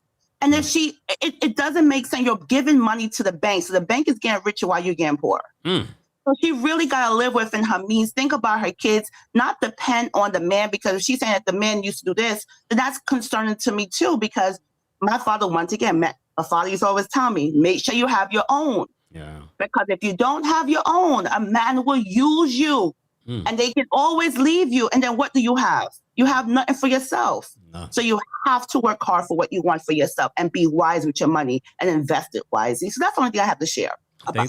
Thanks, Kathy. You. Ooh. All right. So I'm going to bring up Nicole next. Again, guys, I have a long line backstage. Please respect the timer so that I can get to everyone. You know, I really try to get to everyone, but if people start going over the timer, it only takes one person, then I'm going to have to cut it short. Okay. We've already been here live 2 hours and 45 minutes. All right. All right. Keep liking the video, guys. If you are just joining us, we're talking about the Real Housewives of Atlanta. Be sure to check out the description for all details on our live show that's coming up on September 25th. Our mailing list and our sponsors will be available in the description. Let's bring up Nicole next. Nicole, what did you want to share about Real Housewives of Atlanta? Hi, Kempire. Happy Pride Month, sweetheart. Thank you. I just want to say with Kelly, I'm just like, I still can't get over the fact that she paid $2,500 for some eyelashes. Like, you know, I use the whole strip because one, I'm a swimmer. So I'm not going to, I think like this, I'm not going to pay hundreds of dollars or a couple of $1,000s to go in a swimming pool and the chlorine eats up my, you know, expensive eyelashes. And also, the thing is, I wanted to say is like, you know, when we were talking about the rent aspect, I live 10 minutes outside of DC. I live in Alexandria, and I'm going to tie it in to help you with your real estate. I'm going to give you some pointers on that. But the thing is, when I got my apartment, I did it during the pandemic because at that time, you know, I live in an area with a bunch of federal workers. You know, my building has all the amenities. I have HOA. I have a parking garage. The gas station is right across the street from me. When I pull out the garage, I'm one exit away from DC, you know, going into DC. I work in DC. But the thing is, I like with my car, I even bought a brand new car during the pandemic. I played everything smart because I knew they were trying to get all those 2020 cars off the lot. So they weren't going to ask for money down. So prime example, I've had my car for 6 years. I only have 51,000 miles on my car because what I do, because we all have to work remote from home. So I was trying to find a 2-bedroom, couldn't get it because everybody's working from home. People need an extra room for an office. So I just stuck with the 1-bedroom. So originally I came in, it was only $1,400 a month. The reason is now it's $2,200 is because after the pandemic started, you know, we started opening back up. The landlords were looking to make up for all the loss that they got, you know. So that's why but I'm good at where I'm at. But my point is this, is that she's living beyond her means. I stay within my means. Yeah. And, you know, I'm on, you know, I don't need a house. I'm by myself. I don't have any kids. Yeah. So what I want to say to you, if you're looking at DMV area for real estate, I'm from Virginia. I'm in Alexandria. I'm not looking. So, okay. But I'm just saying, just give a tip because a lot of people don't understand, like you can own the home in the area, but you will never own the land because it's historical land. It's owned by the federal government because a lot of people forget it was a huge slave migration there. Virginia is historical, especially in Northern Virginia. So if you're going to look for a home there, make sure you get a real estate agent that's going to research, like, is the person going to be able to own the land itself, not just the house. So I just want to give you that information if you decide to look up in that area. All right. So that's all I want to say. Thanks, Nicole. Okay. Bye. You're welcome. Have a good one. You too. All right. I just gave a whole speech on pay attention to the timer and y'all still not.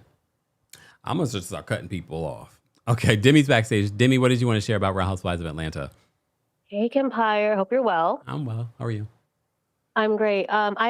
I want to echo, I agree with everything that Tyler said in regards to Shamea. The therapy would certainly help and the reunion. I really agree with everything she said. Moving on. I'm a little disappointed in how Angela's daughter Amari is choosing to go about this marriage thing and the children.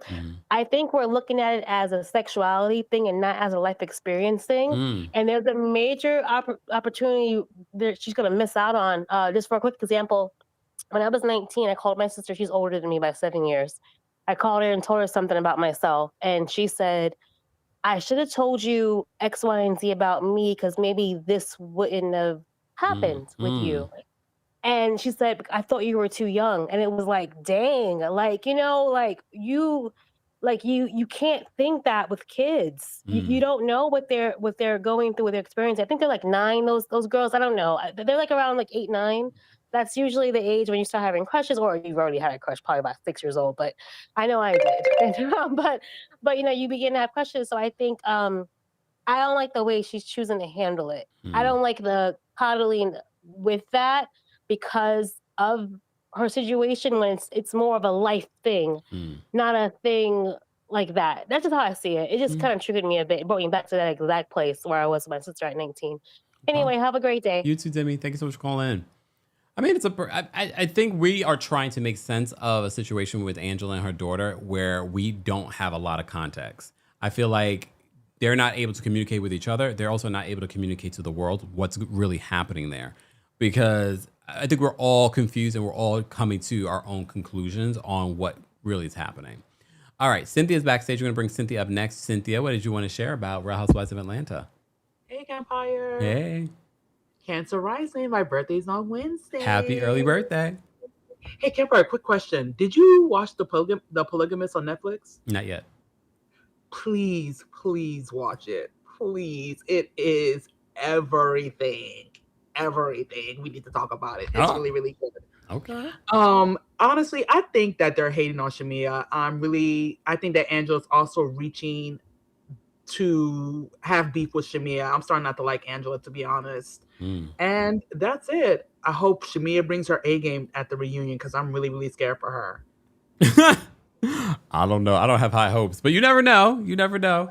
We'll see. All right, Kempire. Take care, Cynthia. Take care. Bye. Maybe she will. I mean, that would be fantastic if she really brings her A game at the reunion, but I don't know. I don't have high hopes. All right, let's bring up April Aries next. April, what did you want to share about Real Housewives of Atlanta? Good afternoon, Kempire. Can you hear me? Yes, can you hear me? Okay, awesome. Okay, so the thing that concerned me about the therapy between Angela and her daughter, I was like, why are we drinking? I drink water at my therapy sessions because you need it. I was like, I don't think, that's the best. And I saw Angela's face though, right? Huh? Angela made a face when she saw her put the drink down. Right. And then it's like you said, we're missing context to what's going on. And I think they need to come together as a family to explain the situation because kids talk. K. Michelle also needs to go to therapy to learn to accept her body because what do you mean get a fitness? You have the resources. You're pissing me off. You got the money. Go work out. Do what you need to do. Shamea does need to step it up because there's potential, but I don't know how this reunion is going to fare for her. And that's all I wanted to say. Have a good day, Kempire. You too, April. All right. Start the timer over again. Lexi says, Amari seems spoiled to me. Angela admitted to spoiling her because her dad passed when Amari was 7 years old.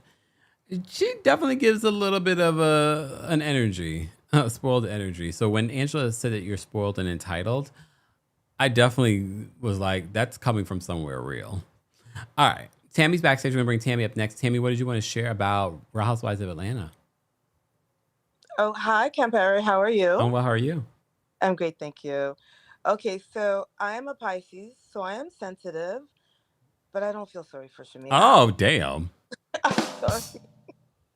Okay. No, you know why? Okay, I really rooted for Shamea. Like, I watched her on the seasons as a friend of, and finally when she was going to get on the show, I was like, what? This girl is the ultimate housewife. It was so exciting. Like, I even signed up to her YouTube channel. I thought she was bomb. But when she attached herself to Portia's beefs last season, I was really disappointed because she could hold her own. She didn't need to do that. So, and the fact that the Portia dropped those beefs and Shamea keeps them going, like, and her YouTube apology was so lackluster and didn't feel it was genuine. weird too. Yes, honestly was just like, I apologize. Like, come on, girl. So, you know what? If she could just let things go, people wouldn't have this reaction to her. I wouldn't anyway. I'd be like, all right, Shamea, all right. If she just said, listen, I kind of messed up, da da da da da, really genuinely, I think people would ride for her again. You know what I mean? Like, we're not that hard. So that's all I had to say. Thanks, Tammy, for calling in. Thank you. Bye. All right, we have Ashley backstage. Ashley, what did you want to share about Real Housewives of Atlanta? Hey, let me make it quick because I don't want to get in trouble now. So the chat's gonna get y'all before I get y'all. So I know with Shamea, I am a Pisces, but I do feel sorry for her just because, and this is why I would never, ever in my lifetime have a friend be on the same reality show as me. I don't care how much my friends tell me I will be good for it. Absolutely freaking not. So just to see the tears, I feel as though it gets defensive as a way of like combating everything. And last year, she was trying to essentially be a friend to Portia. Portia don't need no help. She's been a housewife for years. Now, Shamea was more funny when she was the friend of, and I thought she was a key, and I thought it was going to be great too, but obviously wrong. As far as Michelle being a Pisces, she disappoints me too. I understand her wanting to bring it to Shamea in the private because that's how I am, but then you tell the friend first before you go running your mouth. I'm like, girl, like, come on now. Lastly, with Angela, like for me, once the argument started at the end of the Bailey Bowl, which was honoring her mother, I felt some type of way about that, but people grieve differently. Damn. I agree with you. Yeah, so like even though I lost my mother 21 years ago, I would make it be more of like a, hey, this is for my mother. We could talk about the situations later. I know you want me to go, so bye. Yeah. Thanks so much, Ashley. See how Ashley respected the timer. But I agree. I felt like I was a little put off by Angela. This is your event celebrating the 1-year anniversary of your mom, and you're the one starting beef. It kind of goes back to what people have said about Angela, doing things for the camera. Just saying. Not twerking on the fence when it comes to that. All right, Kiki's backstage. Kiki, what did you want to share about Real Housewives of Atlanta? Kiki, you're muted. Kiki, I can't hear you. Me, but anyways, can you hear me? Now I can.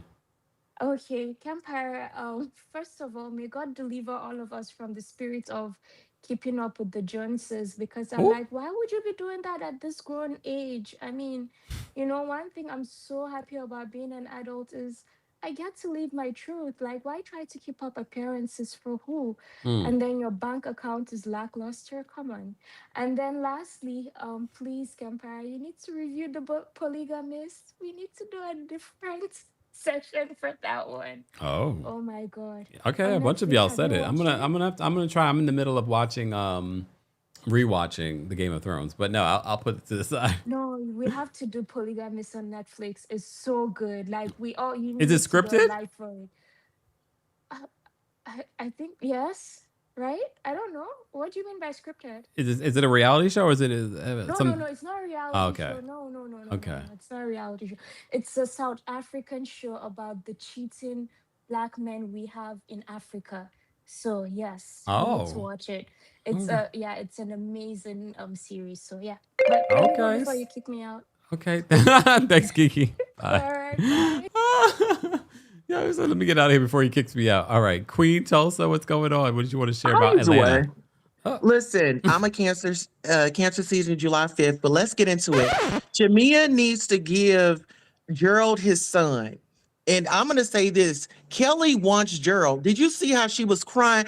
Oh, Gerald, I want to thank you. And then she's in her t-shirt and her panties. She know that Gerald is going to be watching that. Listen here, she got new teeth and nobody thought to get her a new house. Listen, and then she's setting her daughter up for college to get her a man so she can live up off of him. Shamea brought the baby a box of condoms in that bag. Child. But listen, Portia, I got to say therapy is very sexy on you. Pinky, you a lion tail. Miss BJ Van Zant. Angela, you was bad as a mom. She had her mom as a therapist to help her with her and her daughter. And listen, it's no smoking and no drinking when you're in therapy. And K. Michelle needs to sit back and watch her husband get off with another woman. I said what I said. How you doing? Thanks for calling it a mess. Y'all are a mess. Okay, now y'all trolling the channel now. Lord have mercy. Princess is backstage. We're gonna bring Princess up next. Princess, what did you want to share? Hey, honey. How are you? I'm good. I'm finna run this down real quick in this Okay. time. Let's talk about Shamea. First of all, she's too busy to go to therapy, but she's not busy enough to go with Candy twerking up in Thailand. But I'm just saying, therapy ain't nothing but an hour, and you could do that on the TV now. I feel like she's been a bench player all these years, and then when she got in the game, she dropped the ball, and she chose her team, and it was the losing team. It wasn't the Knicks this time. Let's Wait, go with pause. Kelly. I'm pausing your She time. is. Wait, pause. So you're saying literally what we saw in this last episode when Shamea took that 3-pointer and it missed. That's basically a metaphor for her time on Real Housewives of Atlanta. Yes, sir. Okay, starting time again. Go ahead. Okay, let's go on to Kelly. She's poor. She's rich people's poor, and she act like she ain't never had nothing. That's why she has to buy everything. She killed me when she talking about she don't wear no sneakers. So what was you wearing when you was over there in the streets of Maryland with Krishan, girl? Come on, let's go now. Now my bestie has a $750,000 house up there where the girls from medicine live. So you mean to tell me you ain't got enough money to get you a little something here? Now look, I know Keith, he must live on the north side of downtown or whatever, but I live on the south side with Obama's. And so now you can get you a little piece of something for 2,000 or whatever. And I know she could get something too. Angela is just a Chicago regular old mean girl. If you can't hang and if you can't play the dozens, then you will not survive here. So that she's just doing what she need to do. And I question her daughter's marriage because why are you ashamed to tell your people? Why are you ashamed to live out loud? Happy Pride. And also, oh, I forgot about Kelly's lashes. If you get mink lashes, they cost a couple of $100. They're supposed to last a whole month. What are you doing, girl? And that's it. Thanks, Princess. Wow. See, I don't know about those things. I think Kelly was inflating some of those numbers. I hope she was. Well, and I don't hope she was, especially for the sake of her children. All right. Pure Sunshine's backstage. Pure Sunshine, what did you want to share about Real Housewives of Atlanta? Hey, Kempire, how you doing this week? Hey, I'm well. How are you? I'm okay. I'm okay. Let's break this down. First of all, listen. Angela, you a little slimy to me. I gotta watch you. You just slithering through. You're a little slimy. Do not bring Cynthia back as a full time because the only thing she gonna bring us, she get engaged and she get married, she be divorced in another year. You got Kelly, girlfriend. There's no way you paying somebody $10,000 for glam and eyelashes and whatsoever because they look like you look a mess. And if they taking your money, they laughing at you on the way out the door. The person that you probably bought your daughter probably came from the man in the van in the Walmart parking lot. I don't believe they was real or they came from Alabama. Then you got her walking into a $7,000 a month apartment home, whatever she's trying to get in Alpharetta. First of all, if you paying $2,000 a month and you paying all this money, you didn't buy a home first. Why didn't you sit up here and rent an apartment when you could have bought a home before you paid that $2,000 on a car note? And then the second thing is, you say you don't pay bills. So is that the reason why you broke? Because how you running a business and you don't know how to pay the bills? I know a lot of people say the business manager pay the bills, but that's the whole reason why a lot of people go broke because the business manager taking the money. So girl, miss us with that. Then you got Shamea. Shamea, listen, No, girl. sorry, time's up. Dang. Okay. Do Shamea quick. Go. Shamea, you're a fool. Simply because the reason is you don't want to be talked about. Stop telling things that people tell you and it won't come back and smack you in the face. You came out last year trying to come after Portia. Don't you know the pawns always fall first? You can't come for the queen, which I'm not saying Portia is, well, actually she is queen of Atlanta for right now because Nina is not there. You can't come for the queen first because you already know in chess, the pawns always fall first. You tried to be a pawn, you tried to get Angela, you tried to get Drew, and all they did was turn around and slap you in your face because you were telling them all the information and it didn't go the way that you thought it was going to go. You thought they was going to come after Portia, but they turned around and came after you. So you on here crying, you only crying because you realize, dang, I have messed up. I gotta fix this. And then you went back and told something to K Michelle, and then K Michelle told Pinky. These people would be better off if they stop telling each other what somebody then told you in confidence. But we'll see how it goes. And thank you for listening to me. I love you, Kempire. Thanks, Pure Sunshine. It sounds like pure shade, not pure sunshine. Sounds like pure shade. Okay. Audrey's backstage. We're going to bring Audrey up next. Audrey, what did you want to share about Real Housewives of Atlanta? Hi, Kempire. Happy Pride. Thank you. You too. Thank you. Okay, so really quickly, I wanted to touch on Angela and just rock with me for a minute on this. I know I've been seeing a lot of things about like how she may be homophobic. I think it's something else. Okay. So, and I don't want to misgender her or anything like this, and I want to use the correct pronouns when I say this, but I just don't remember. Remember when Cher's daughter first came out, right? And how Cher's daughter was then transitioning to a trans man, and Yes. how remember Cher, gay icon, and how Cher's daughter was talking about how her mother didn't necessarily initially get on board, and how it was about how Cher was grieving the life that she wanted for her daughter. It Mm. wasn't necessarily that she was homophobic, but she has so many dreams for her daughter Mm. that she now realized that wasn't going to happen, right? Yeah. And so I kind of think that's what's happening with Angela. It's Mm. not that she's homophobic, because I'm not getting homophobic tease Yeah. from Angela. I think she wanted this life for her daughter, right? Like Mm. she dreamt this for her daughter, the wedding, the husband, I'm sorry, and the husband. She wasn't, it's not necessarily she's homophobic, it's just grieving, right? What Mm. is not going to happen for her daughter. So that's all I want to Mm. say, that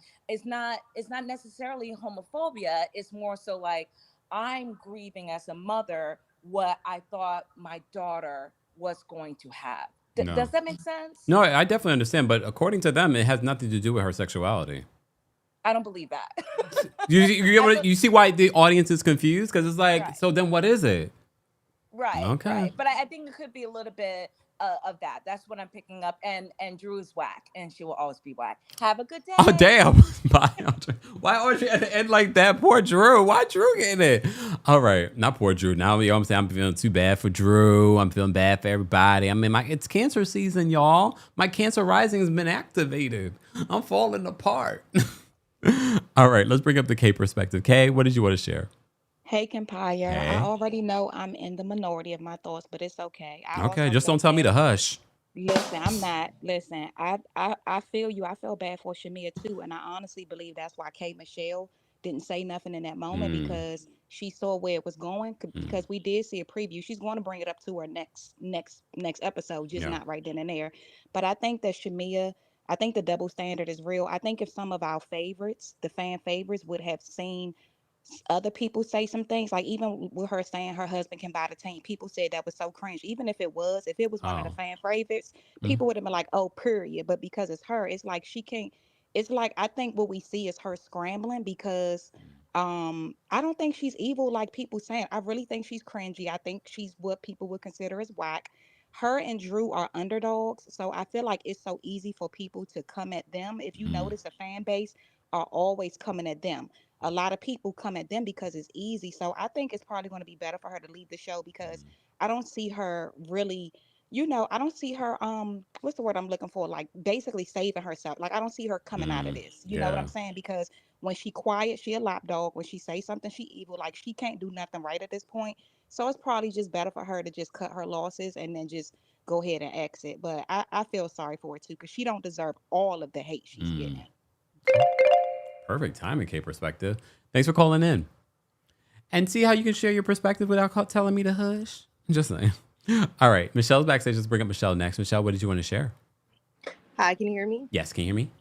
Okay, so I looked up the numbers about Portia, and I don't think the divorce with Simon was a big flex. When she married Simon, you remember she quit all her jobs. She only had the bedsheet line and go naked. Mm-hmm. And Fallon said she was only making $10,000, getting $10,000 a month from allowance from Simon, which is not a lot considering how he carries on.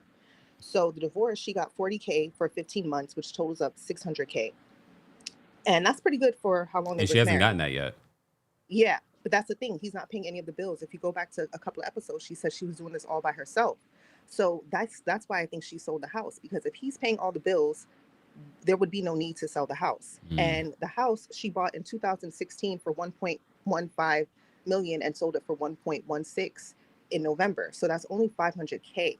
So I think Portia thinks that she won, but she didn't win. And I think she doesn't want to sell the $7 million house because it would look like she lost. And people already knew that marriage was not a good thing. So for her to sell that house and move back into her other house, it would mean she completely lost. And she doesn't want to do that. So I think that's why she sold that house instead of selling the mansion. And I think she's going to sell the mansion soon. I think eventually. I think right now it's a convenient space for her to film Real Housewives Yes. of Atlanta. Like she can really afford a $7 million house. And she can't. Clearly, she didn't buy this house. Yeah, because those numbers don't make any sense to me. But thank you guys so much. Thanks, Michelle. Yeah, and look, you know, the fans will be like, well, y'all think y'all know everything. And then you make up all these excuses for people. There's a lot of people, not just reality TV stars, that give you a certain persona. We've talked a lot about the pandemic. There's a lot of these celebrities that you thought had money, but the minute touring had to stop and the world shut down, you saw that they really could not afford the lifestyle that they were portraying to the world. So it's like, even some of these billionaires are, you know, liquid cash they don't have. All right. Amy's backstage. Amy J, what's going on? Hey. How are you? I had a theory about Angela Oh. and her daughter. Oh. I personally think because they didn't elope. I don't know. I guess technically because she didn't involve the There family. was a wedding, Yeah. and for her to tell her little brother and sisters that she got married, but then she would have to explain why they weren't invited Mm. and why they weren't included. Mm. Because then it would mean because you have to show the pictures and stuff, and then it'd be people there that you probably knew about it and they got invited. Maybe there were other kids there. Because I was Oh. thinking about stuff like that for me. Because I remember Damn. a family member of mine got married and they didn't include me. So when they did share with me, I couldn't even, this is when I was a kid, I couldn't get past the fact I was never invited. And I was mad about that. So I think that there is a fallout based on who was invited, why they were invited, and why they were included. Maybe grandma was there. Well, And everybody, she said in this episode, if it was a man, she would tell them. but I'm talking about the wedding. Because sometimes you would have to explain why you did what, because the thing is not just you got married, it was they were included. They weren't invited. They didn't get to participate. They didn't get to have that moment with you. That's what I remember when it happened to me as a kid, that I didn't get to go. I wasn't invited. And that's hard to explain to a child Mm. because they have nothing to do with the world. So you have to explain it, but they will understand it. That's what I think the major issue is. Okay. All right. Thanks, Amy. Oh, okay. Bye-bye. Bye. Hey, you see how everyone's speculating because they have not been clear on what exactly are we arguing about. Speaking of family members getting married and not telling people, I recently found out a family member got married. And technically, the family member still has not told me that they got married. I had to find out from another family member. See, I just remember. But here's the thing. I don't know if this is a tourist thing. Here's the thing. I don't care. That's the crazy thing. I don't care. I also found out said family member is having a baby. Look, let me spilling people's tea. I didn't tell you who it was. It's spilling tea. Spilling my own tea. Not my own tea, but you got to say family member tea. I found out they having a kid by them sending me a link to said baby shower. They having a baby too.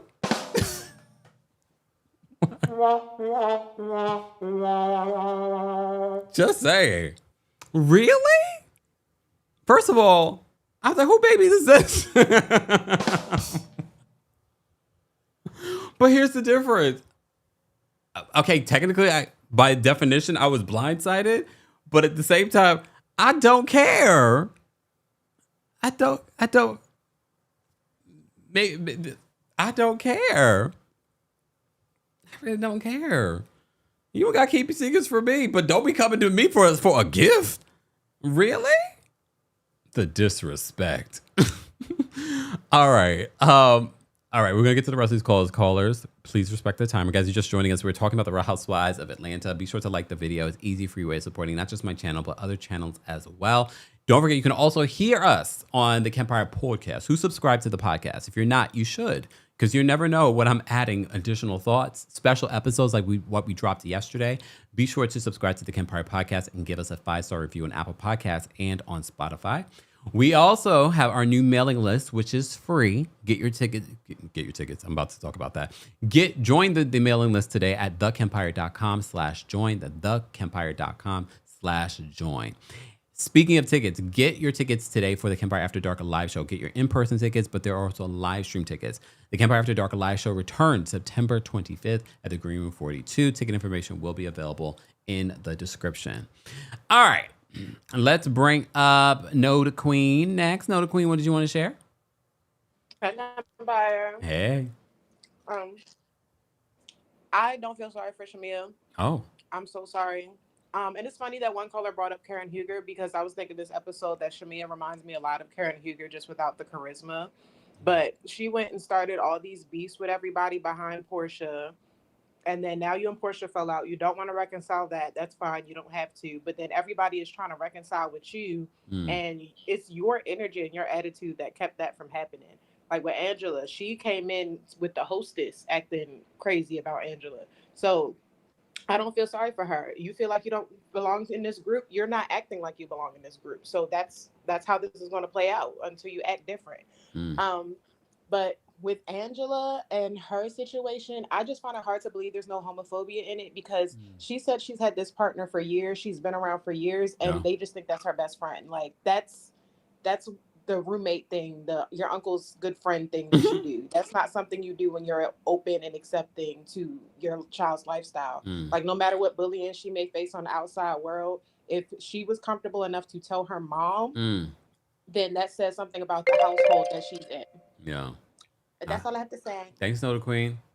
I have to say, I kind of agree with that. But we've been saying that. It feels like, especially with Amari having that mentality. I'm not saying that you can't have that mentality and still have very open and honest, parents and welcoming parents. But I just feel like it might be something in the household.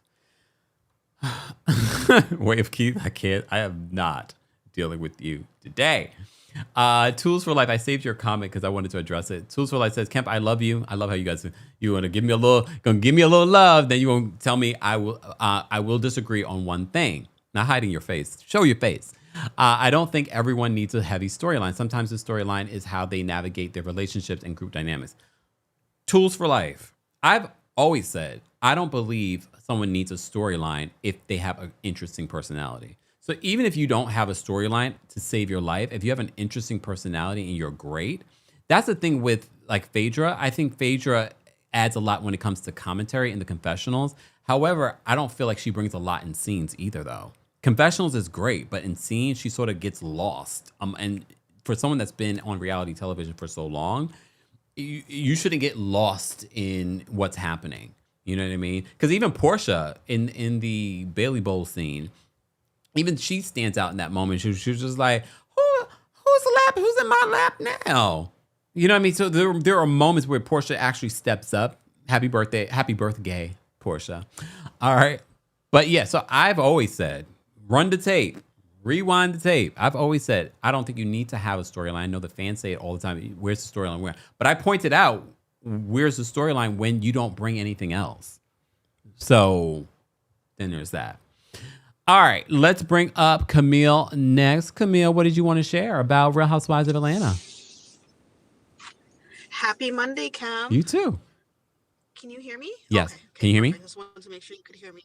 Yes. Okay. So, with Shamea, on one hand, I do feel sorry because, I have feelings and people have feelings. And I feel like on paper, she is a quintessential housewife. She started as a friend of and everything. She got to marry her husband without everyone being in her relationship. Yeah. Like she got to escape all of that. But that's what it comes with reality TV personalities. I don't think she has the personality to stand in her own on reality. I think that behind closed doors, she's probably a really good friend, a really good friend. People speak highly of her. But I think when it comes to reality TV, you kind of have to have a little bit of a don't give a F about what anyone says and things. And I think that's why some of the biggest reality stars that we like, we would not personally have them as friends because they're great for TV, but in real life, not so much. A lot of them. Shamea, it's the reverse. Yes, exactly. And I think that she stepped in mud a couple times and she just doesn't know how to navigate it and be like, yeah, I said it kind of thing. That's what I got to say about her. Yeah, I feel that. And that's why I said I didn't think that things would change. I didn't think that the audience's opinion of her would change in her second season, and clearly they're not. I think if she came back and like held her own and was just held her own instead of piecing off information and carrying back incorrect information. That's what we're seeing, is her carrying back the incorrect information and then hiding behind, well, I didn't say it, but you did. You repeated it, especially with the Pinky and Phaedra comment. Your friend said it, not Phaedra. So that's where it gets messy. Yeah. But that's just how I see it with them. Thanks, Camille. Have a good day. No problem. Bye. All right, we're going to take a couple more callers, guys. If you're just joining us, we're talking to the audience, our community, in regards to the latest episode of the Real Housewives of Atlanta. But if you're part of the replay crew, we want to hear what you guys think. How would you guys rate this week's episode, and how would you rate the season so far? Don't forget to let us know where you're watching from as well. We always love hearing that, and I'll see you guys in the replay. Let's bring up Jared next. Jared, what did you want to share about Real Housewives of Atlanta? Hi, Kempire. How are you? I'm well. How are you? I'm good. Now, let me say, I'm side-eyeing Angela. Oh. That conversation, is she homophobic? I'm looking at her. I need clarification at that reunion. Yeah. I just got more questions. Kelly, why is she even touring a $7,000 a month with a $4,000 budget? That made no sense. No sense at all. And listen, I feel bad for Shamea. Ooh. I feel like she's a pinata and they just keep taking wax at her. Not a pinata. And Angela bringing it up, that was really tacky. But that's all I got, Kempire. That's all I got. Thanks, Jared. That was enough. Thanks, Jared. Bye. Jared did that in less than 30 seconds. I love it. All right. Let's give Elijah his time. Elijah, you got 1 minute and 30 seconds. Elijah, are you there? You're muted. Hey, Kempire. What's going on? Nothing much. How are you doing? I'm doing well. How are you? I'm doing good. So a couple things I wanted to share, right? So K Michelle, as far as K Michelle, I know a lot of people are saying they want her off the show. She's still to me, like, what redeems her is her funny moments. And so I would still like to see her on the show. She just needs to stop getting in a quote unquote alliance with the wrong group. And she needs to stop, she needs to stop being so paranoid. Because I feel like just because you went through a situation with whatever happened with Love and Hip Hop and all that mess, you need to let it go. If you say you let it go, like, she has not taken her foot off of Rashida's neck. And I'm okay with that. But just keep it with Rashida. You know what I'm saying? Like, why you gotta like bring that paranoia into the group? You know what I mean? It's like, and I feel like her insecurity really shows, even with the whole situation with her even asking about the implants after everything that happened. Yeah. Like, why would you even dare to ask about that when you know how it affected you? You know what I mean? Yeah. But she's still like, her funny moments redeem it for me. The other thing I was gonna say is, I feel like when Cynthia said about Shamea getting therapy, I know Cynthia meant that in a very genuine way. But I felt like that's like a crazy, like, I feel like at that point, Shamea should look at herself and be like, okay, maybe I do need to do some work. Maybe I need to get off this show. Because if someone is genuinely suggesting therapy to me based on how I'm navigating in the group and my personal life, I think that's a sign. You know what I'm saying? And then the other thing was, I feel like, to me, she's doing exactly what she accused Portia of doing with the whole alliance thing. Because clearly, when Pinky brought up the whole thing about what she said to Kay, yeah, okay, like, obviously Kay did have a weird recollection of things that went on, but I do believe that Shamea said something to the effect of, my friends don't want me to be friends with you. I can totally see it. I don't think Shamea is as innocent. I feel like if you're friends with Portia for that many years, you are not innocent, okay? So I feel like, you know what I'm saying, who you hang around with says a lot about you. And so I feel like, she's not that innocent, and her interview with Carlos King didn't change a thing for me. While I can agree with her on some things, it's like her one-liners don't give as much because she is just, it's like, it's her, honestly, because like I said last time, the whole thing, don't make me call Portia, landed differently than don't make me call Marlo. I think it's a perfect example right there. So that's that. Thanks, Elijah. All right. Shout out to everyone that called in. Shout out to Miss Esquire, who's celebrating 53 months of being a member here on the channel. Miss Esquire says Shamea does not have the personality for reality TV. She has what she needs to secure her lifestyle. Ooh. She says, I wish that was enough, but she wants fame, not just wealth. Yeah. Yeah. I have to agree with that. And I get it. There are people that like Shamea. And for what I've heard, the networks like Shamea. And I think it's because Shamea on this cast, she's one of the few people that checks all the boxes that you guys continuously say that you want on the show. You want a rich housewife. You want a married housewife. You want a black housewife. It's a black show. You get what I'm saying. But she checks off all those boxes, and I think at the end of the day, they're going to bring her back. I think everyone's going to probably come back anyway, but it will be up to Shamea. And I said last season, I felt like, Shamea, I don't think this is going to get better for you, but Shamea is willing to do this show regardless of it not necessarily being great for her mental health, or because she wants to be famous. Here's the thing. She also sees the benefits that it also has afforded her when it comes to what she's been seeking, when it comes to being famous and getting opportunities like sponsorships and acting roles and things like that. It's opened up another opportunity for her in regards to that. I honestly don't think that she's great. She's not a great reality TV star. I have to agree with Miss Escar, but we've been saying that. Okay. But I think some of the tears that we see at the end of this week's episode is not just about not fitting in with the group.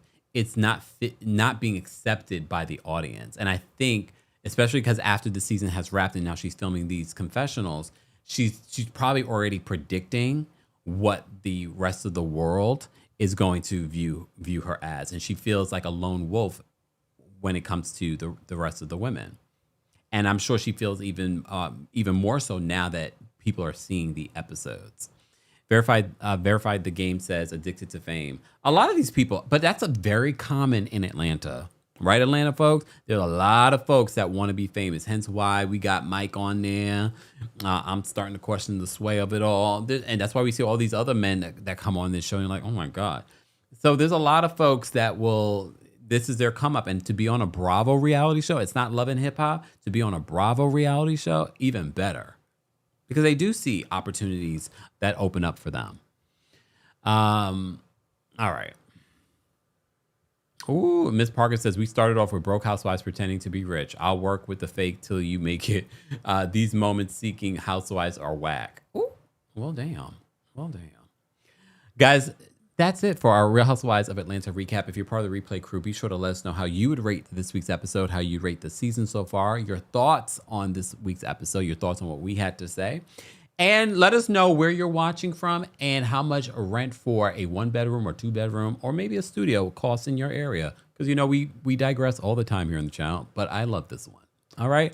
Don't forget to check out the description for all of our sponsor information. Go to get your discounts, guys. This is, once in a lifetime opportunities here on the channel. And if you want more discounts and more sponsors to come to the channel, go check them out. Go support. Go hit the links. Go do all the things. Don't forget the Kempire After Dark live show returns to New York City on September 25th. This will be our end of the summer celebration. So we'll be talking about all the things, spilling the tea. You'll be spilling the tea, but don't be afraid to come on your own. That's one of the things I see a lot of people that I see in the city that I meet. They're like, oh, I'm kind of scared to come on my own. And I've told people every show that we've done, no, this is probably the best opportunity to come to a show on your own because you're going to meet other people that watch the same content. This is an opportunity for you guys to connect. Some of you guys have made real friends from coming on your own with yourself. Just saying. And you know me, all right? And I'm going to ask who came here on their own, who's standing in their truth, all right? All right. All right, let's continue this conversation, guys, in the comment section. Thank you to our King Scars. Be sure to thank them. We have thousands of people that come through here. Some people trolling. Some people are just, their first time. And our King Scars hold us down in the live chat and in the comment section. So be sure to say thank you to them and hello as well. And don't forget, the replay will have the donation link that we have. If Mr. Melon Magic is asking about where the link to donate is, and he's in here all the time, really, sir, go check out any of our last videos. You can be able to donate. If you're part of the replay crew, I'm going to do it right now. Matter of fact, while I'm live, I'm going to do it right now so that you guys can donate to our fundraiser for Pride Month. 100% of your donation goes to the organization. Thank you to everyone that's already donated. Let me change this over so that you guys can donate on this video. Please and hold.